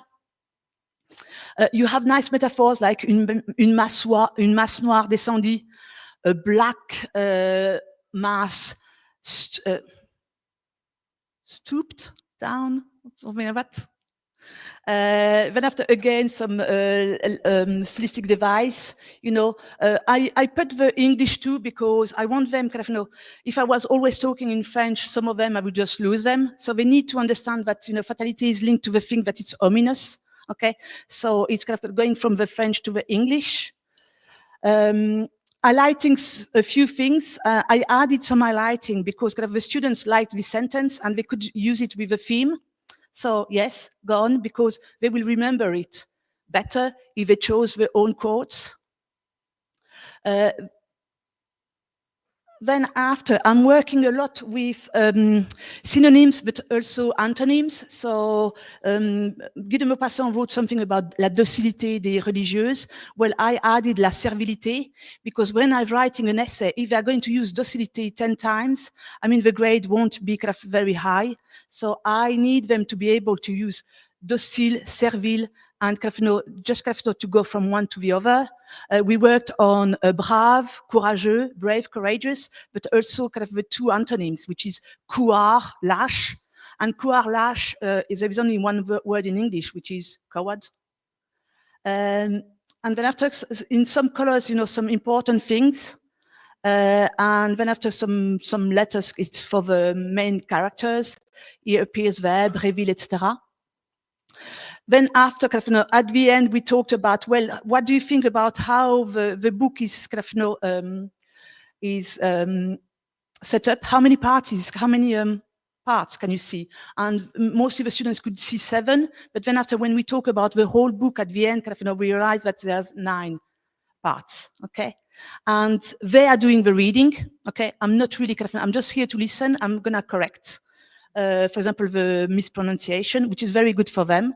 And then after, kind of, it's always a discussion. So sometimes we are going to do one paragraph because the paragraph has got a lot of important details. And sometimes we'll just go through 3 pages, 4 pages, because, kind of, you know, we can see that as a whole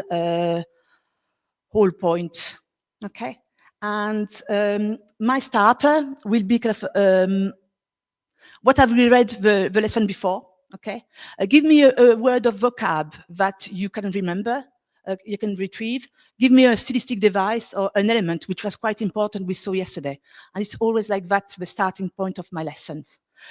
Talking about the paper, it's 2 hours, well, it's 1 hour for, and you choose between 3-1 or 3-2, okay?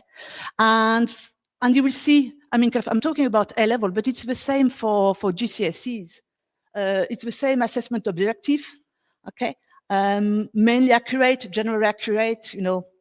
Then after, you know, for the analytical side, it's excellent, good, very limited. I mean, we know this type of vocab because we are working with AQA. Well, I work with AQA. and some of us too. Now, I'm working on the minors and serious errors too. And the first time we are tackling an essay, so it will be in the middle of a book. I will give them the mark scheme. I will choose an essay which I found it's easy for them to write, because the question is easy.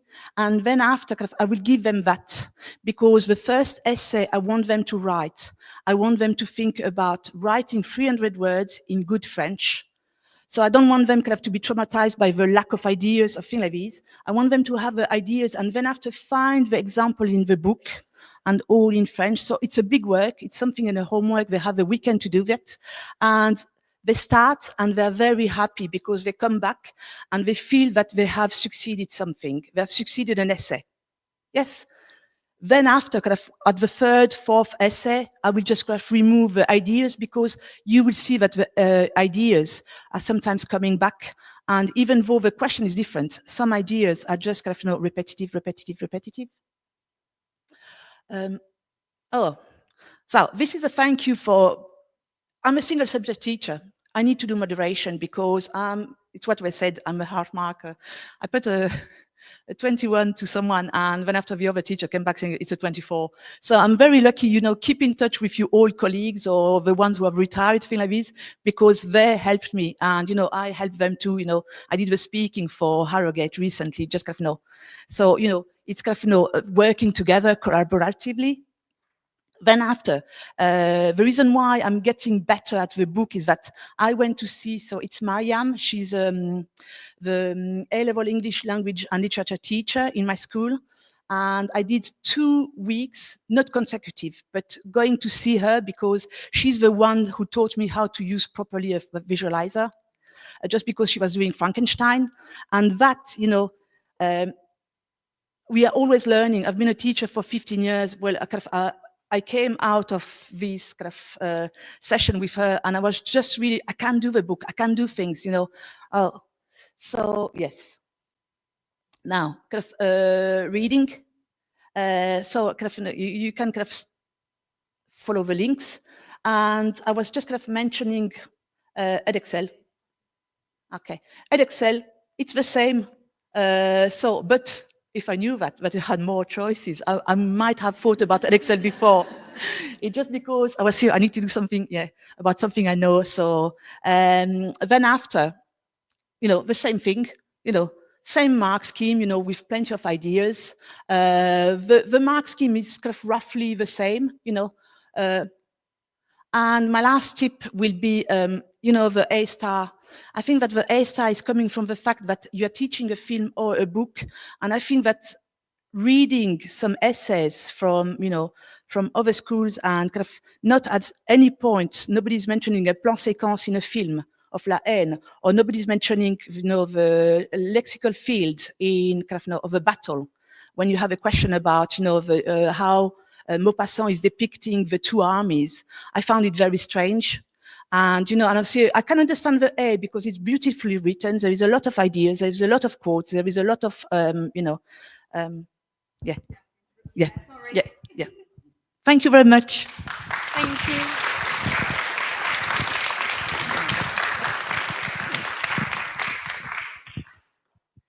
Thank you very much, Daniela.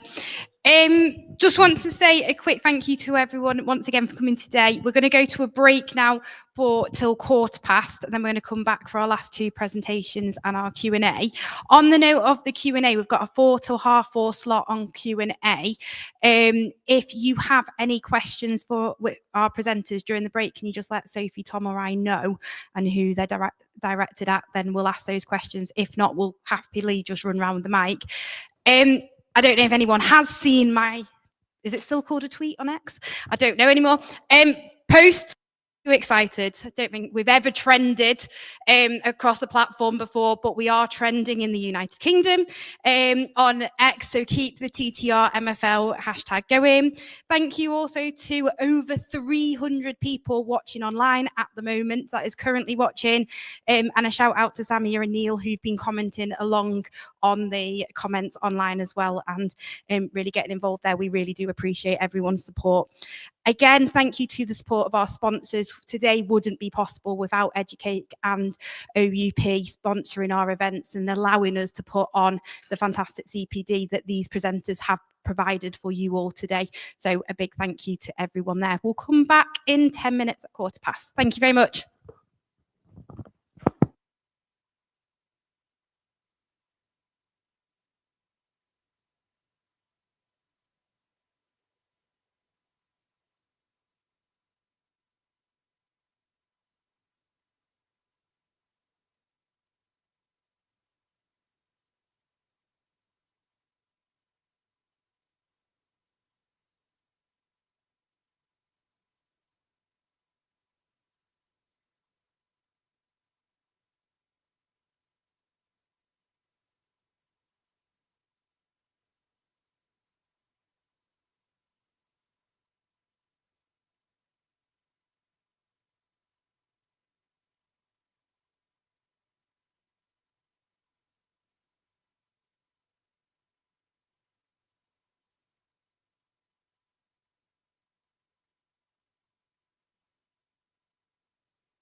Me friends come and go as you grow. Focus in, play to win or you will live low. So I tried to do my best, failed every test. My life was becoming a mess. Even though the past years are far behind, they in my mind, considered as a good time.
for our last, I did say 2 presentations, there's 3, I just can't count because it's late in the afternoon now.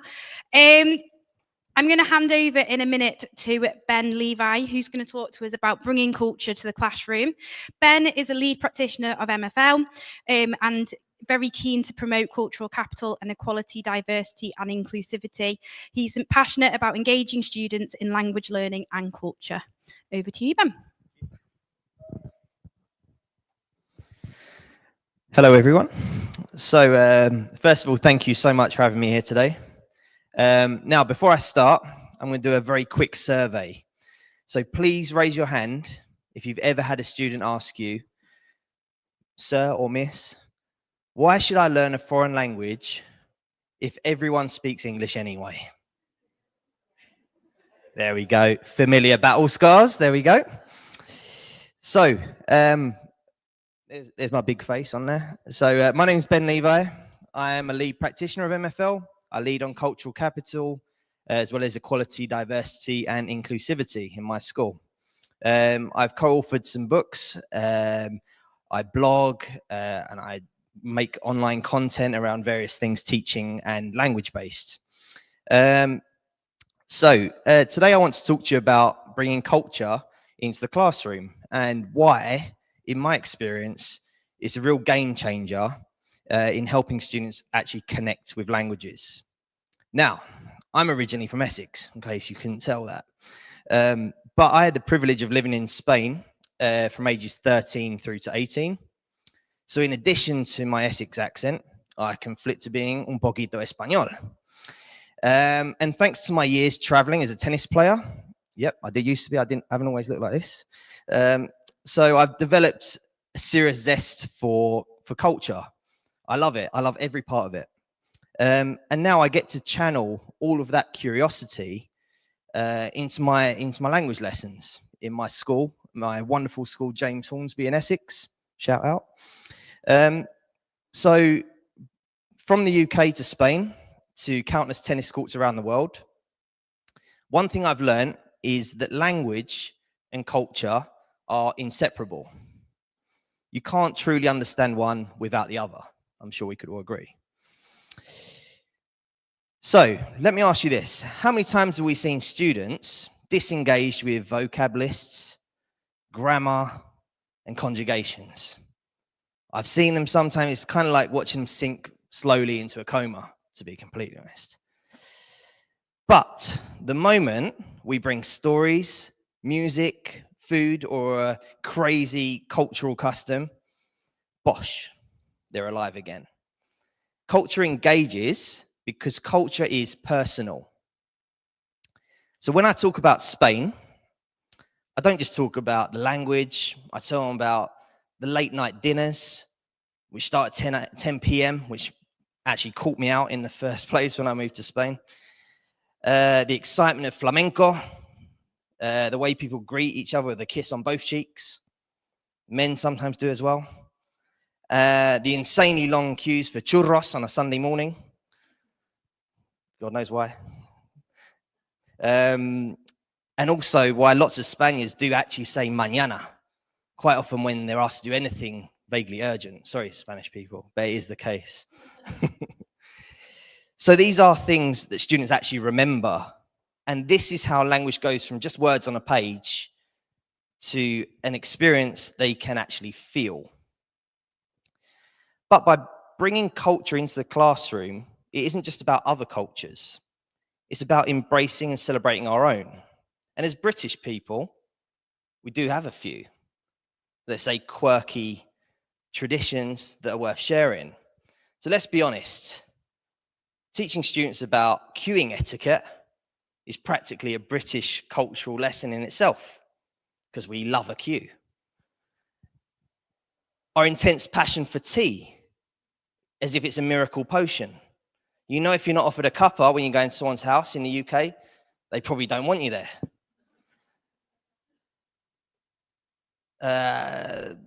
And fish and chips, I like talking about food. Pie and mash, roast dinners, don't get me started, it's lovely stuff.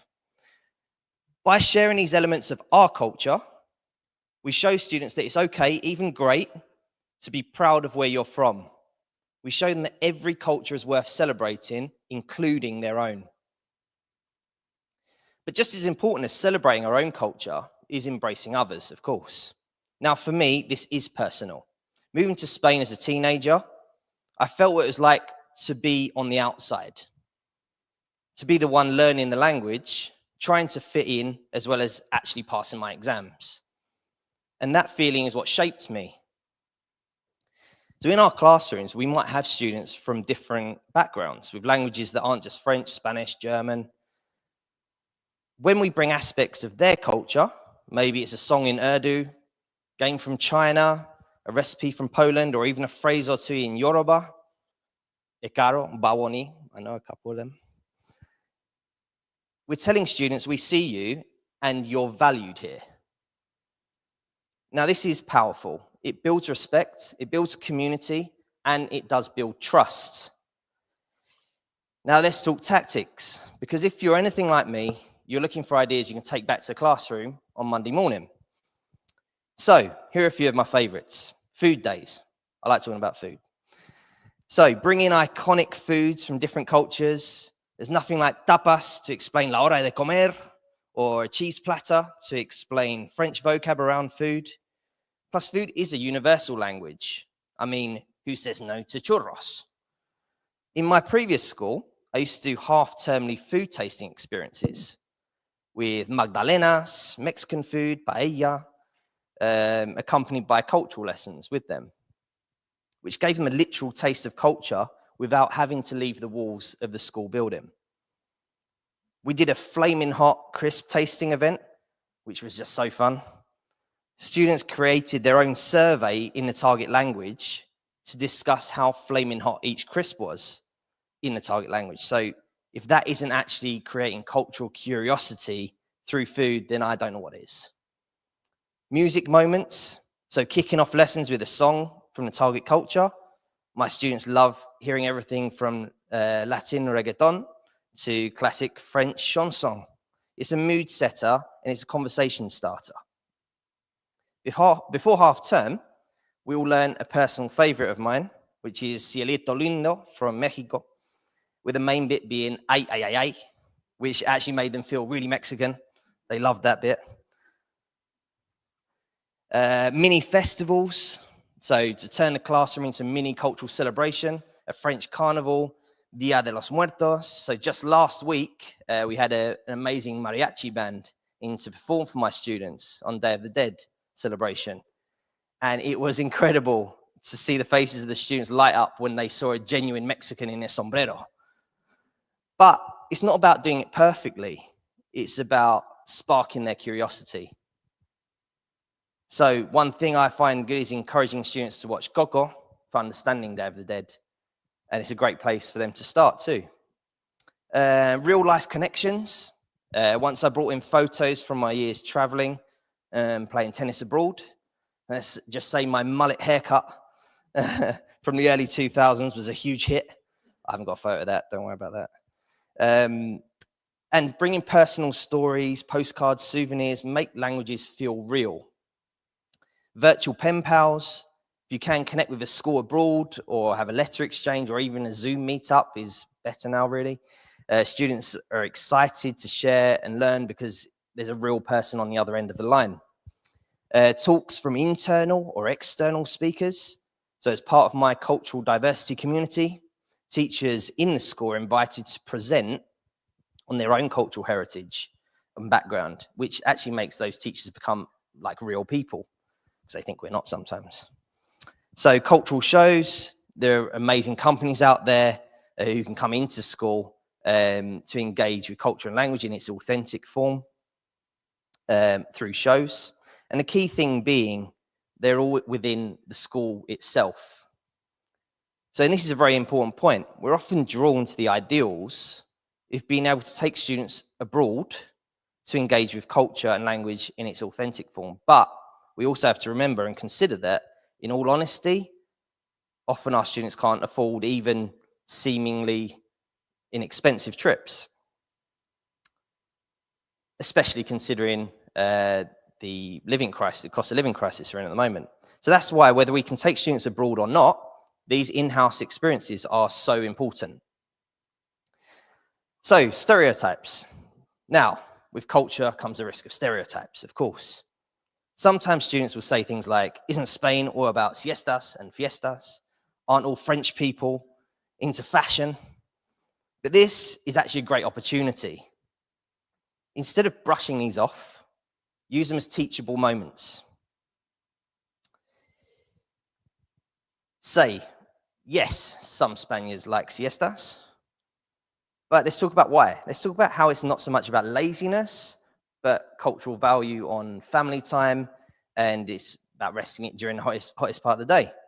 By going deeper, we're teaching empathy and cultural understanding, not just language skills. Which, as an educator, we have a duty to do that. We have a duty to contribute to shaping them as people, as well as learning the language. So, to bring it all together, when we teach a language, we're giving our students a door, but it's culture that is the key to unlock it. Culture brings language to life, makes it personal, makes it memorable and meaningful. It shows students that there's more to learn than vocab. There's a whole world out there. And we, as language teachers, have this incredible privilege. We get to guide students, not only in learning new words, but opening their minds and expanding their hearts. We get to help them take pride in their own culture and embrace others. So thank you so much for being here, for being educators, for carrying that torch of language and culture. Because at the end of the day, language teachers are a little bit like ambassadors. We're here to show that every culture, every story, and every language is worth learning. Thank you.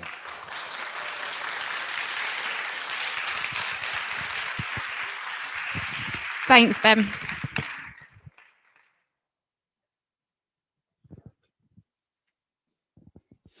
Thank you, Ben. That was fantastic. Our next presenter is Adam. I'm impressed that everyone knows the running order here. Adam Bailey. Adam's going to speak to us today about embedding careers in the MFL curriculum. Adam is a secondary teacher of MFL and also PSHE curriculum leader. So I'll hand over to you. Thank you very much. Thank you, Hannah, for that wonderful introduction. So I'm going to be talking to you about a passion project of mine, which is embedding careers in the MFL curriculum. So how our school works is each faculty or department area is divided into careers ambassadors for each faculty who take a lead on leading careers and embedding careers into the curriculum. So I got this role 3 years ago, and then it's since been passed on since I got PSHE curriculum lead. So my key aim was to embed it into the curriculum rather than it being an afterthought. So as you can see, being Key Stage 3 PSHE curriculum lead, it is quite a passion project. So now I can put careers in the wider school curriculum as well as MFL. So just a few things that we're going to be focusing on today. So the rationale. So why is it so important that we embed careers into our curriculum?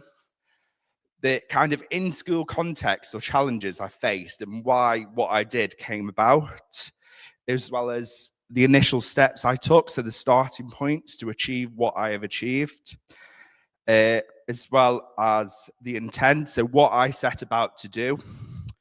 Then you can, a bit like what Ben just did really well, some key examples you can take away and start implementing into the classroom on Monday, some really quick wins, and the impact that this will have on your teaching and learning ultimately.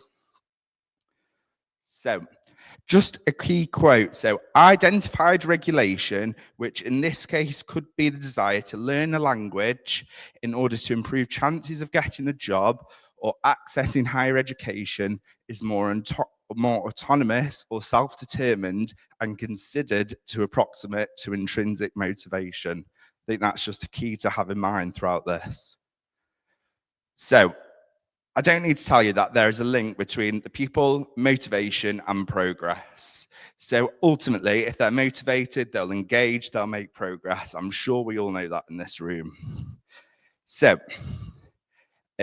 And that motivation is conducive to a successful MFL lesson as well as a successful curriculum where students make progress. So, a few years ago, 4 years ago, I was a first year ECT. I had 2 challenging year 10 groups. The year 10 was the first year where we introduced languages for all. So they felt a bit unjust, a bit unfair.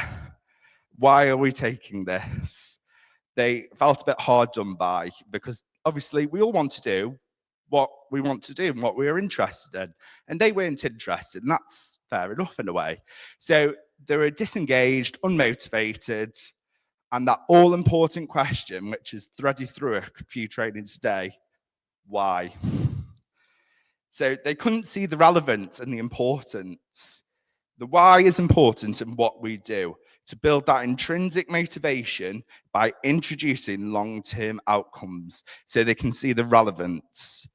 So what are we heading for? What could we head for? And how could this be useful in the future? So it's that value that Catherine spoke about earlier, which ultimately leads to that motivation. So where I started from, so I looked at the whole school careers curriculum by meeting the careers lead and careers advisor. And I also mapped that out against the current PSHE curriculum. So what was happening in each part of the school and mapping that against our own MFL curriculum. What do we already do? What do we already offer? So the important then meeting where, so obviously spoke to careers leads and other faculties to see what they did and what is the best practice, as well as spoke to other schools or just having a nosy on websites to see what do other schools do and see what could I use in my school context and setting. So intent, so I came up with 4 simple targets. So to underpin and thread through the curriculum and obviously link through with the whole school curriculum. So to make students aware of the soft skills that can be achieved through learning the language, to acknowledge careers where languages are directly and indirectly used, to engage with careers where languages are directly and indirectly used, and to understand the importance of languages. So, what does this look like in the MFL classroom? So these are a few examples. So we've got careers, articles, videos, and podcasts, starters, lessons, alumni speakers, careers displays, referring to soft skills, Key Stage 3 linguistics event, careers webinars, cross-curricular links, and career of the fortnight. I'm going to talk through some of these examples in a moment. So career of the fortnight. So on the front of each MFL classroom door, we've got a career of the fortnight. So you can see there, I've got job of the fortnight, tour guide, and the link, and the skill from learning language is flexibility. So it's really good to have that visibility in the corridor, as well as something to refer to in the classroom per fortnight. So as we spoke about earlier, it shows that languages opens doors. There is that opportunity there. Language is not just about the language that we acquire, but the skills we get from learning it. So we can also see some displays there. So I'm sure we've all seen that careers destinations display before, as well as some posters in the corridor. Then I've embedded a careers lesson in each year group. So you can see in year 7, we focus on where can languages take you. Year 8, apprenticeships in languages, and that's linked to National Apprenticeship Week, which is around about February time. Year 9, generic careers in languages. Year 10, languages at university, so thinking about post-16 options, as well as that's when I get the alumni speakers in, so those who've studied the language before at the school. And then year 11, careers and further education discussions embedded into the lesson. Really simple, really effective. Then, careers articles. So Catherine also mentioned this earlier, so it's really similar to what she showed. So a profile or article of somebody who uses languages in their career. Often have some comprehension questions just in English to check for understanding and to take that a bit further. Maybe some discussion questions as a class, as well as obviously that promotes literacy. Then, referring to soft skills. So this is what I spoke about before with the job of the fortnight. We've got that soft skill on the door about what they acquire when learning a language. So it's also bringing this in with every task you do. So if we're doing a listening task, that's communication skills, because we're communicating with one another. It doesn't matter what language it is in. Speaking tasks, so we're learning from our mistakes, which I said about before. In order to progress, we have to learn from our mistakes in everything we do. Translation, we're looking at attention to detail and looking at the little details which make us successful. All skills which employers look for and value. So, the impact. So students are more aware of the careers and skills that MFL can offer them. Students are more aware of the skills MFL can offer them, and as a result are more motivated and engaged. Students see the relevance of an activity, how they can use languages in future careers, and as a result are more motivated and engaged. So that's just kind of a whistle-stop tour, and thank you for your time.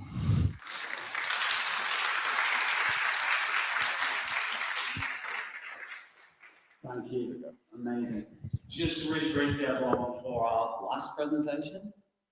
Yep, our very last presentation. We're gonna, I think we're gonna finish pretty much after this presentation, aren't we? Maybe. Depends if people have questions. But yeah, basically our last presentation. Straight after this event, we're going around to the bar, which is literally just there on the left. It's called Brotherhood of Pursuits. So if anybody wants a drink, even just one, just loop around the corner, and it's literally there. Head straight there as soon as we finish. The other thing I want to say is Mel from OUP is going to retire in 3 weeks, and she's attended all of our events. So Mel, just to say, wish you well, and thank you very much for coming to all these events on any day of the year you've been here. You've been here before I have. She's always here before I am. It's like, it's an insane organisation. So thank you so much, and good luck for the retirement.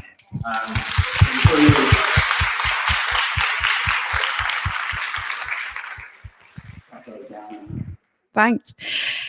Our last presentation, thank you, Lucy, for waiting all this time. It's always difficult when you're going last. I'm going to hand over to Lucy in a minute, who's going to speak about competent linguistics, how we can make the most of a learner's full linguistic repertoire. Lucy is a language curriculum and professional development consultant, and also a German and French teacher. So over to you, Lucy.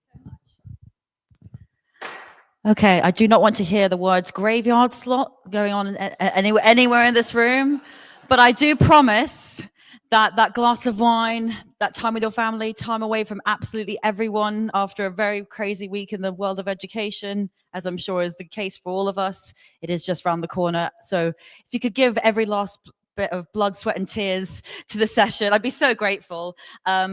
So I'm really, really delighted to be here to round off what's been obviously a fantastic offer of CPD organised by Teacher Talk Radio to talk about the idea of competent linguists. And actually, since leaving the classroom in December, part of the research that I've engaged in and the projects I've undertaken, I've been able to have the luxury of stepping back and thinking about the quality of language that we as educators use to prompt the best from our learners and to support the best in our learners. And this idea of competence really struck me because actually, I rarely hear the word competent. I hear more incompetence. I hear that student is unable, they're incompetent, they are demotivated, all of that. And I feel like this kind of quality of deficit talk is not helpful for our ed sector at present. What we need to be doing is instilling as much optimism as we can. And I think the event today has been representative of that. And before I even move on to my presentation, I think all of the talks that we've had today have really exemplified what it means to feel competent in ourselves and to be able to transfer that to our learners. So even from Catherine advocating for this clear multilingual and approach. We had Carmen talking about making the most of our resources. We had Darren talking about also feeling competent and that progression. We had Catherine talking about the ambition that she drives from her students. We've had words such as leadership and mentoring, good level of development, this idea of success. What is the feeling of success, rather than trying to define what success is for all learners? Just, I think if we keep these terms squarely in our minds as much as possible, it can really change the quality of the way we frame our resources and actually frame the delivery of our resources as well. So you are going to be put to work a little bit. So as I said, please keep alert. But we're going to make sense of the language that we use, so our approach and our motivation for doing so. We are also going to think about how we empower our learners, as I said, with the quality of language and what exists out there to make that possible. And then actually exploring the possibilities of taking risks and playing with the language. So hoping you walk away with some ideas of strategies you might implement next week, or actually a longer term plan for next academic year, and so on. So partner up. You don't have to move anywhere, but maybe try and talk to someone who you haven't necessarily spoken to all day, or just decide that, you'll speak to a fellow friend. It's up to you. Introduce yourself. What are your languages? And I would also like you to get to choose what are the languages that you either teach or are proficient in. It might not be something you actively teach now.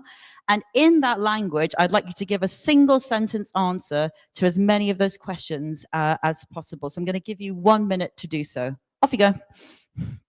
It doesn't matter if they don't understand you, by the way. The whole point is that they hear you speak the language.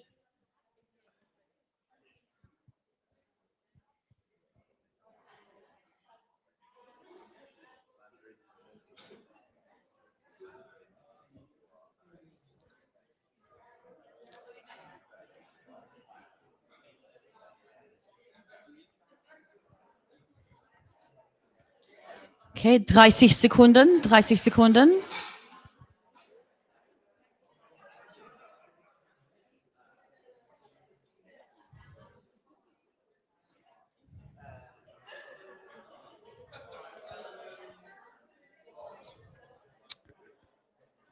Okay, 10 Sekunden, 10 Sekunden.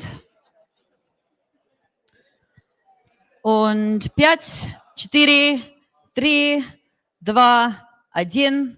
Okay, Dankeschön, merci. So, out of interest, who listened to a language that they didn't know from their partner, that they didn't understand? Okay, interesting. Did anyone whose answers you listened to, were they using anything other than just speaking, like gestures or tone of voice or anything? You might all just be really tired, so that's absolutely fine if we weren't quite in our teacher mode as we normally are.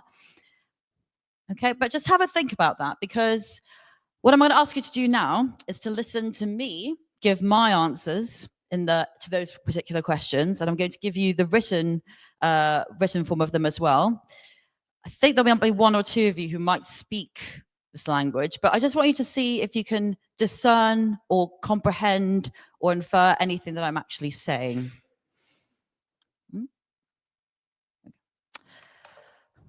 Один. Русский язык – язык моей души. Номер 2. Мой русский отец воспитал меня двуязычный, английский и русский, двуязычный. 3. Когда я говорю по-русски, я чувствую себя спокойнее, спокойнее. Great listening, thank you. So discuss with your partner, again, I'm going to give you about a minute. How much could you actually understand from what I was saying? What did you draw on to support your understanding? And how motivated were you to make sense of what I was saying or reading the text, and why? Off you go. Да-да. Сильва, ты отличная.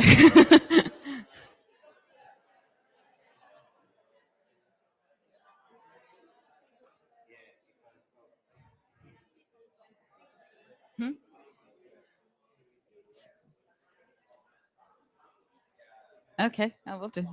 You Brilliant. Okay, 30 seconds, please.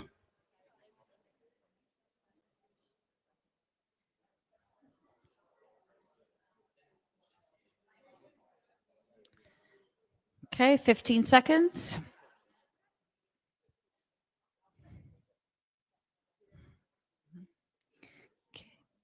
И 5, 4, 3, 2, 1.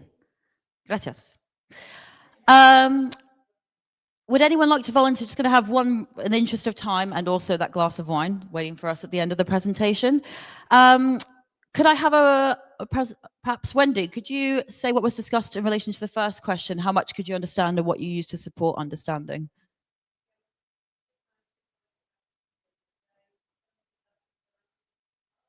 Mm-hmm. Mm-hmm. Okay.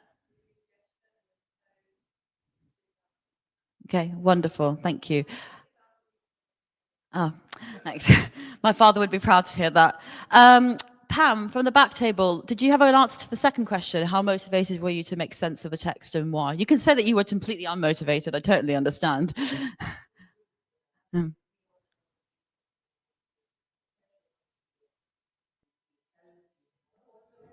Mm.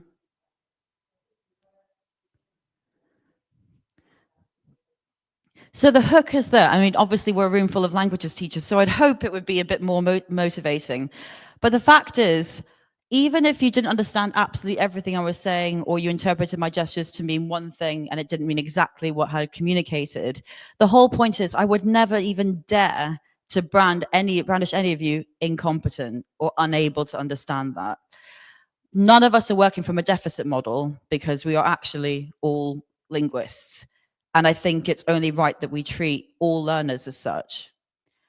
Because when we talk about empowering learners, if they're shrouded in darkness and we're opening the door and giving them that beam of light into the beautiful unknown that is languages learning, lifelong languages learning, this might well be questions that they are asking themselves, perhaps not in as articulate a manner, but that kind of moment of hesitation or anxiety before stepping foot in the door.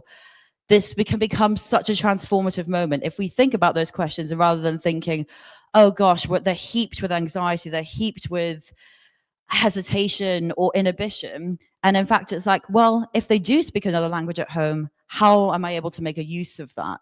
If they are feeling that they are going to compare themselves inevitably to other learners, well, how do we make sure that their participation is just as validated as those who are already supremely confident? If they are thinking, we love languages, but they want to do more, well, how are we giving them the appetite to go and search for something more through culture, through a higher body of language, through a higher lexicon, through the research that goes into A-level texts? What if I don't get it straight away? We've heard all about the idea of risk-taking, playing with the language, process over accuracy, all of that. So whilst these questions might seem as kind of reason enough for us to go, how on earth am I going to embrace these learners for who they are? Actually, that's exactly what we should do because of these hesitations that they might be holding in the back of their mind. So I really, if there's one thing that I would maybe want you to take away from this session is, I think we are, as I think Susie pointed out, you know, in the spirit of a new GCSE, or a moment where we're being asked to take a step back and think, what can we do better? What is worth revising here? I really think that this language of ability we need to do away with. Quite honestly, I've never seen it stoke feelings of confidence or ambition in learners who might already be feeling quite hesitant. So instead of this, we really need to treat every learner, even if they come from a place where it is highly monolingual. Every culture is worth celebrating, as Ben rightly said. So therefore, every learner deserves to feel competent. They are able to do something with this, if not talking about, then through language, etc. So I'm going to refer to the Hello? Oh, there we go. I'm going to refer to this term plurilingualism and pluricultural. This is slightly different from multilingualism and multicultural. Those tend to be viewed as like, if you've got, say, a group of people in a room and it's a multicultural classroom, we acknowledge that everyone has these different backgrounds, but we maybe don't see the bridges between those cultures. We say, okay, we have X number of Arabic speakers, X number of Japanese, Chinese, English, French, German, but we'll kind of acknowledge that and we don't make a teaching moment from it. Plurilingual and pluricultural means that actually what you're asking all learners to do, despite their linguistic background and experiences, kind of go back, excavate, and think about in all the different ways in which they communicate, be that verbally or in the written form, and use that to imbibe the classroom environment to really show actually our experience and knowledge does count for something, and we can use it to make the social situation even more alive, even more vivid.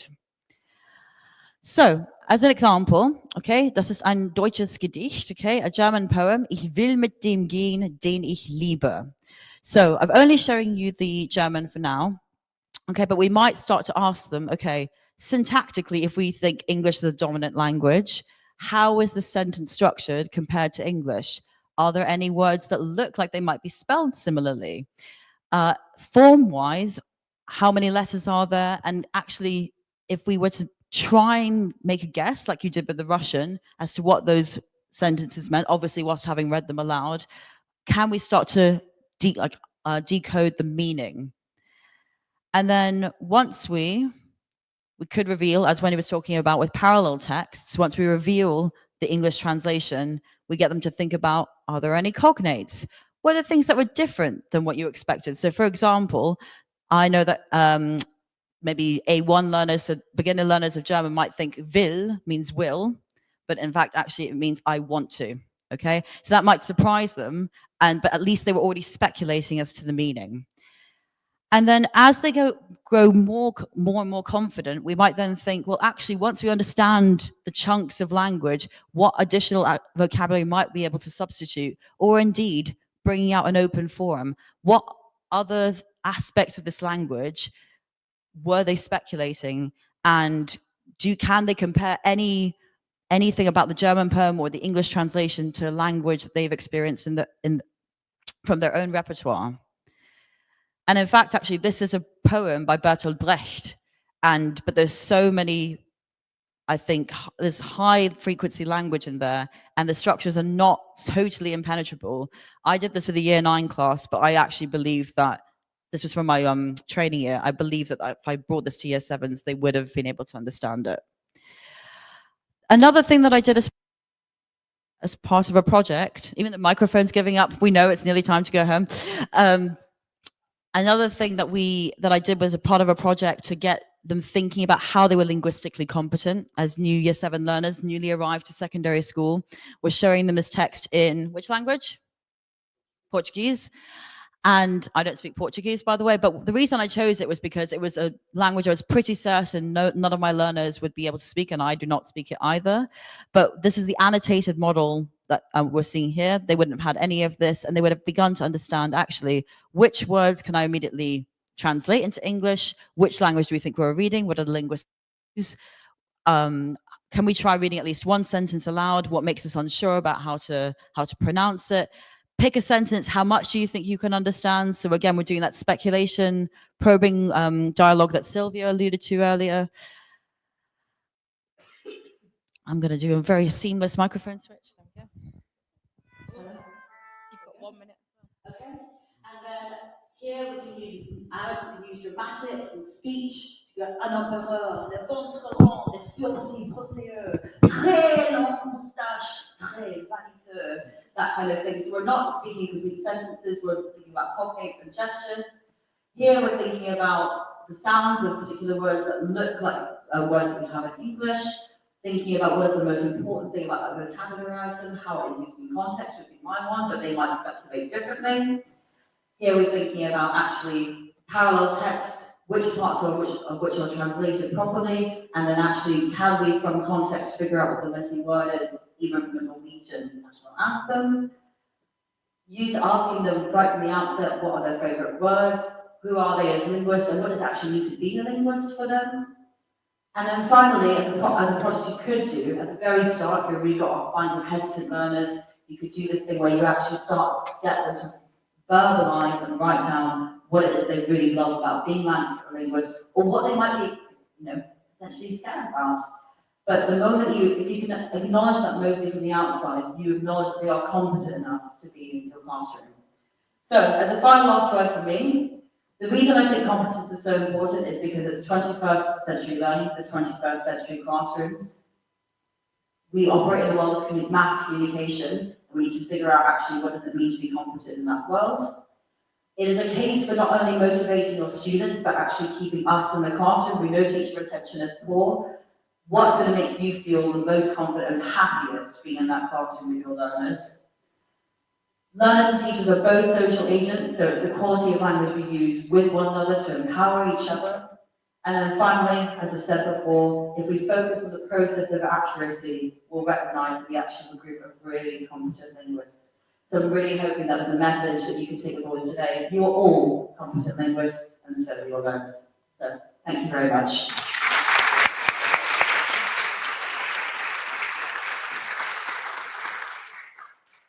Thanks, Lucy. At the beginning of the day, Educate promised us three mugs. And we've had the difficult decision all day of trying to work out who has won the mug. So the winners are Annalise for all the photos, all the group photos that she's posted. I think part of the reason we're trending on X at the moment as well. Susie as well, thank you for all of your posts as well on X. I'm really sorry, I don't know your name in the corner, but yeah. Tabitha. Tabitha has written, it was at the break, 8 pages. 8 pages of notes throughout today, which she has very kindly said she will share with me, so I can share with everyone who's in attendance. We'll work out some way of getting it out there somehow. I'm not quite sure how we'll do it, but we'll get it out there somehow. But I think it's absolutely incredible that you created all of that content, all those notes, and it would be really valuable to put. So if anyone else has got any notes and wants to share them, we'll just put them all together. I think it would be brilliant to try. Mine actually are a little bit struggled as well. 2 announcements before we finish. I will go to a bit of Q&A. We haven't had any questions from anybody, but I'll just open that up in a minute. Tom has asked me to tell you 1st of March, put it in your diary. Saturday, the 1st of March. More information coming soon on that some more information Tom will make it, but make sure you keep Saturday, the 1st of March in person free. And that's all I'll say on that one, not to ruin the surprise. Darren, I'm going to ask you to come back up for a bit of an announcement as well. This is Darren's idea, if I'm completely honest, and I'm just stood here introducing it. We don't want the CPD to finish today in this room. We want to keep it continuing throughout online. We're trying to. Darren has very kindly, Thank you. he is going to, I'll let you explain it because you've got better than me. But Darren is working with Teachers Talk Radio MFL events, and we are going to create a journal. So I'm going to explain what that means. Thank you very much. So one of the things that we didn't talk about, cheers. One of the things we didn't talk about in my introduction is that I'm currently doing my doctorate in education, focusing on success in MFL teaching and learning. And one of the things that we talk about quite a lot really is how difficult it can be for us as teachers to engage with the research into teaching and learning. It's being kept behind paywalls, it's really dense, it's hard to read, and this is where a journal club comes in. The idea is that each month we will read the same article, or if it's anything like a book club, we'll pretend that we all read the same article and then just turn up at the meeting. We'll meet on Zoom and we'll just chat about it. So we will have people going through, discussing what the article is about, what we thought about it, whether we've been able to implement it, whether we like it, whether we dislike it, and we'll just have a good old chat. So the announcement, we spent the day deciding that we were going to launch today. So I don't have anything lovely like a QR code for you, but what you can do, if you keep up to date with my Twitter, so that's Mr. D. Lester, M-I-D-L-E-S-T-R, and the TTR MFL Twitter, I will make sure that there is a link to the Substack. Substack is a newsletter website which will just ask for your email address. You put your email address into Substack. That way, we at TTR are not keeping your personal data. Well, we'll do that. We'll do it as a page on the TTR website. So we will keep all personal data. It's going to be amazing. But only with consent.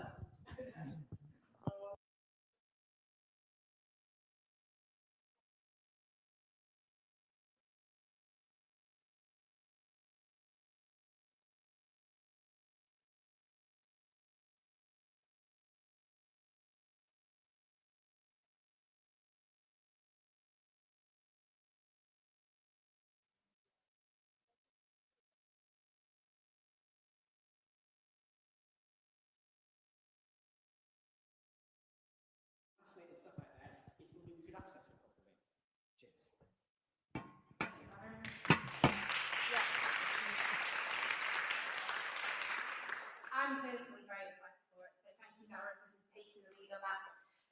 I did promise Q&A.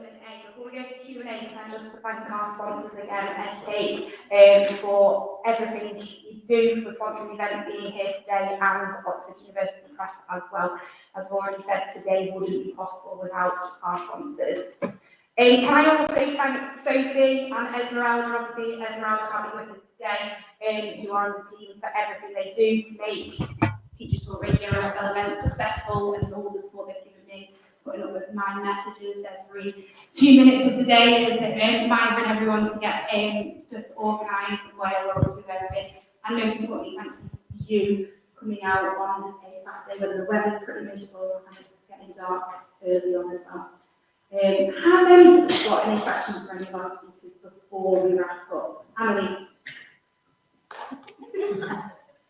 But don't take too long because everyone wants to go to the pub. So, with just Darren, I just wanted to know how you think, obviously your presentation about the framework. So say, for example, if then we have to do below, after, how do you link that then with the school data? So that's a really good question, really interesting question. What I tend to do is I treat them separately, unfortunately. So I use the CFI data for me and for the kids, and then we do the same, working at below above. And that's what goes into the school system. It is unfortunate, but I also see it as a bit of a privilege of being a language teacher, because it means I've got this data that does actually mean something, while the school can do whatever they want with what they think. So unfortunately, it doesn't marry nicely, but it's worth it. I know. One day. Yes. Anybody else got any questions for Gordon? Brilliant. Right. So obviously the biggest thanks go to Hannah, Sophie. I know Esmeralda isn't here, but thank you so much to them, because they've put on a fantastic event. It's you guys have gone out of your way to come here, middle of a busy term. I know what it's like. I'm still teaching, so I know what it's like at this stage. So thank you so much to everyone who's sort of come out here, and I know there's been a heck of a lot of value added. Just from, I'm not an MFL teacher, but I can see it just in everything that's been delivered. So huge thanks to the speakers, sponsors, but particular thanks to Hannah, Sophie, and Esmeralda, and particularly Hannah and Sophie are here today. There you go. Sophie, you can get this amazing card in a bit. I've been grinding Tom up all day. Tom now lives in Spain. So prize is definitely in the bar if anyone can teach Tom some Spanish, because I failed miserably today. So we've not worked that. It's probably the biggest regret in my life that my Spanish is utterly appalling. And it's the biggest regret, actually, that I've got, that I just I've always struggled with language learning. I got an E at French GCSE. Obviously, we could turn this into a big therapy session, but let's go to outstanding and world-class vision and world-class this. I'm a real leadership geek, honestly. I've spent my whole career reading books and chatting to people. I just find the whole thing and the announcement, the way it's been announced, bizarre. If you could move away from a model where teachers are so intensely focused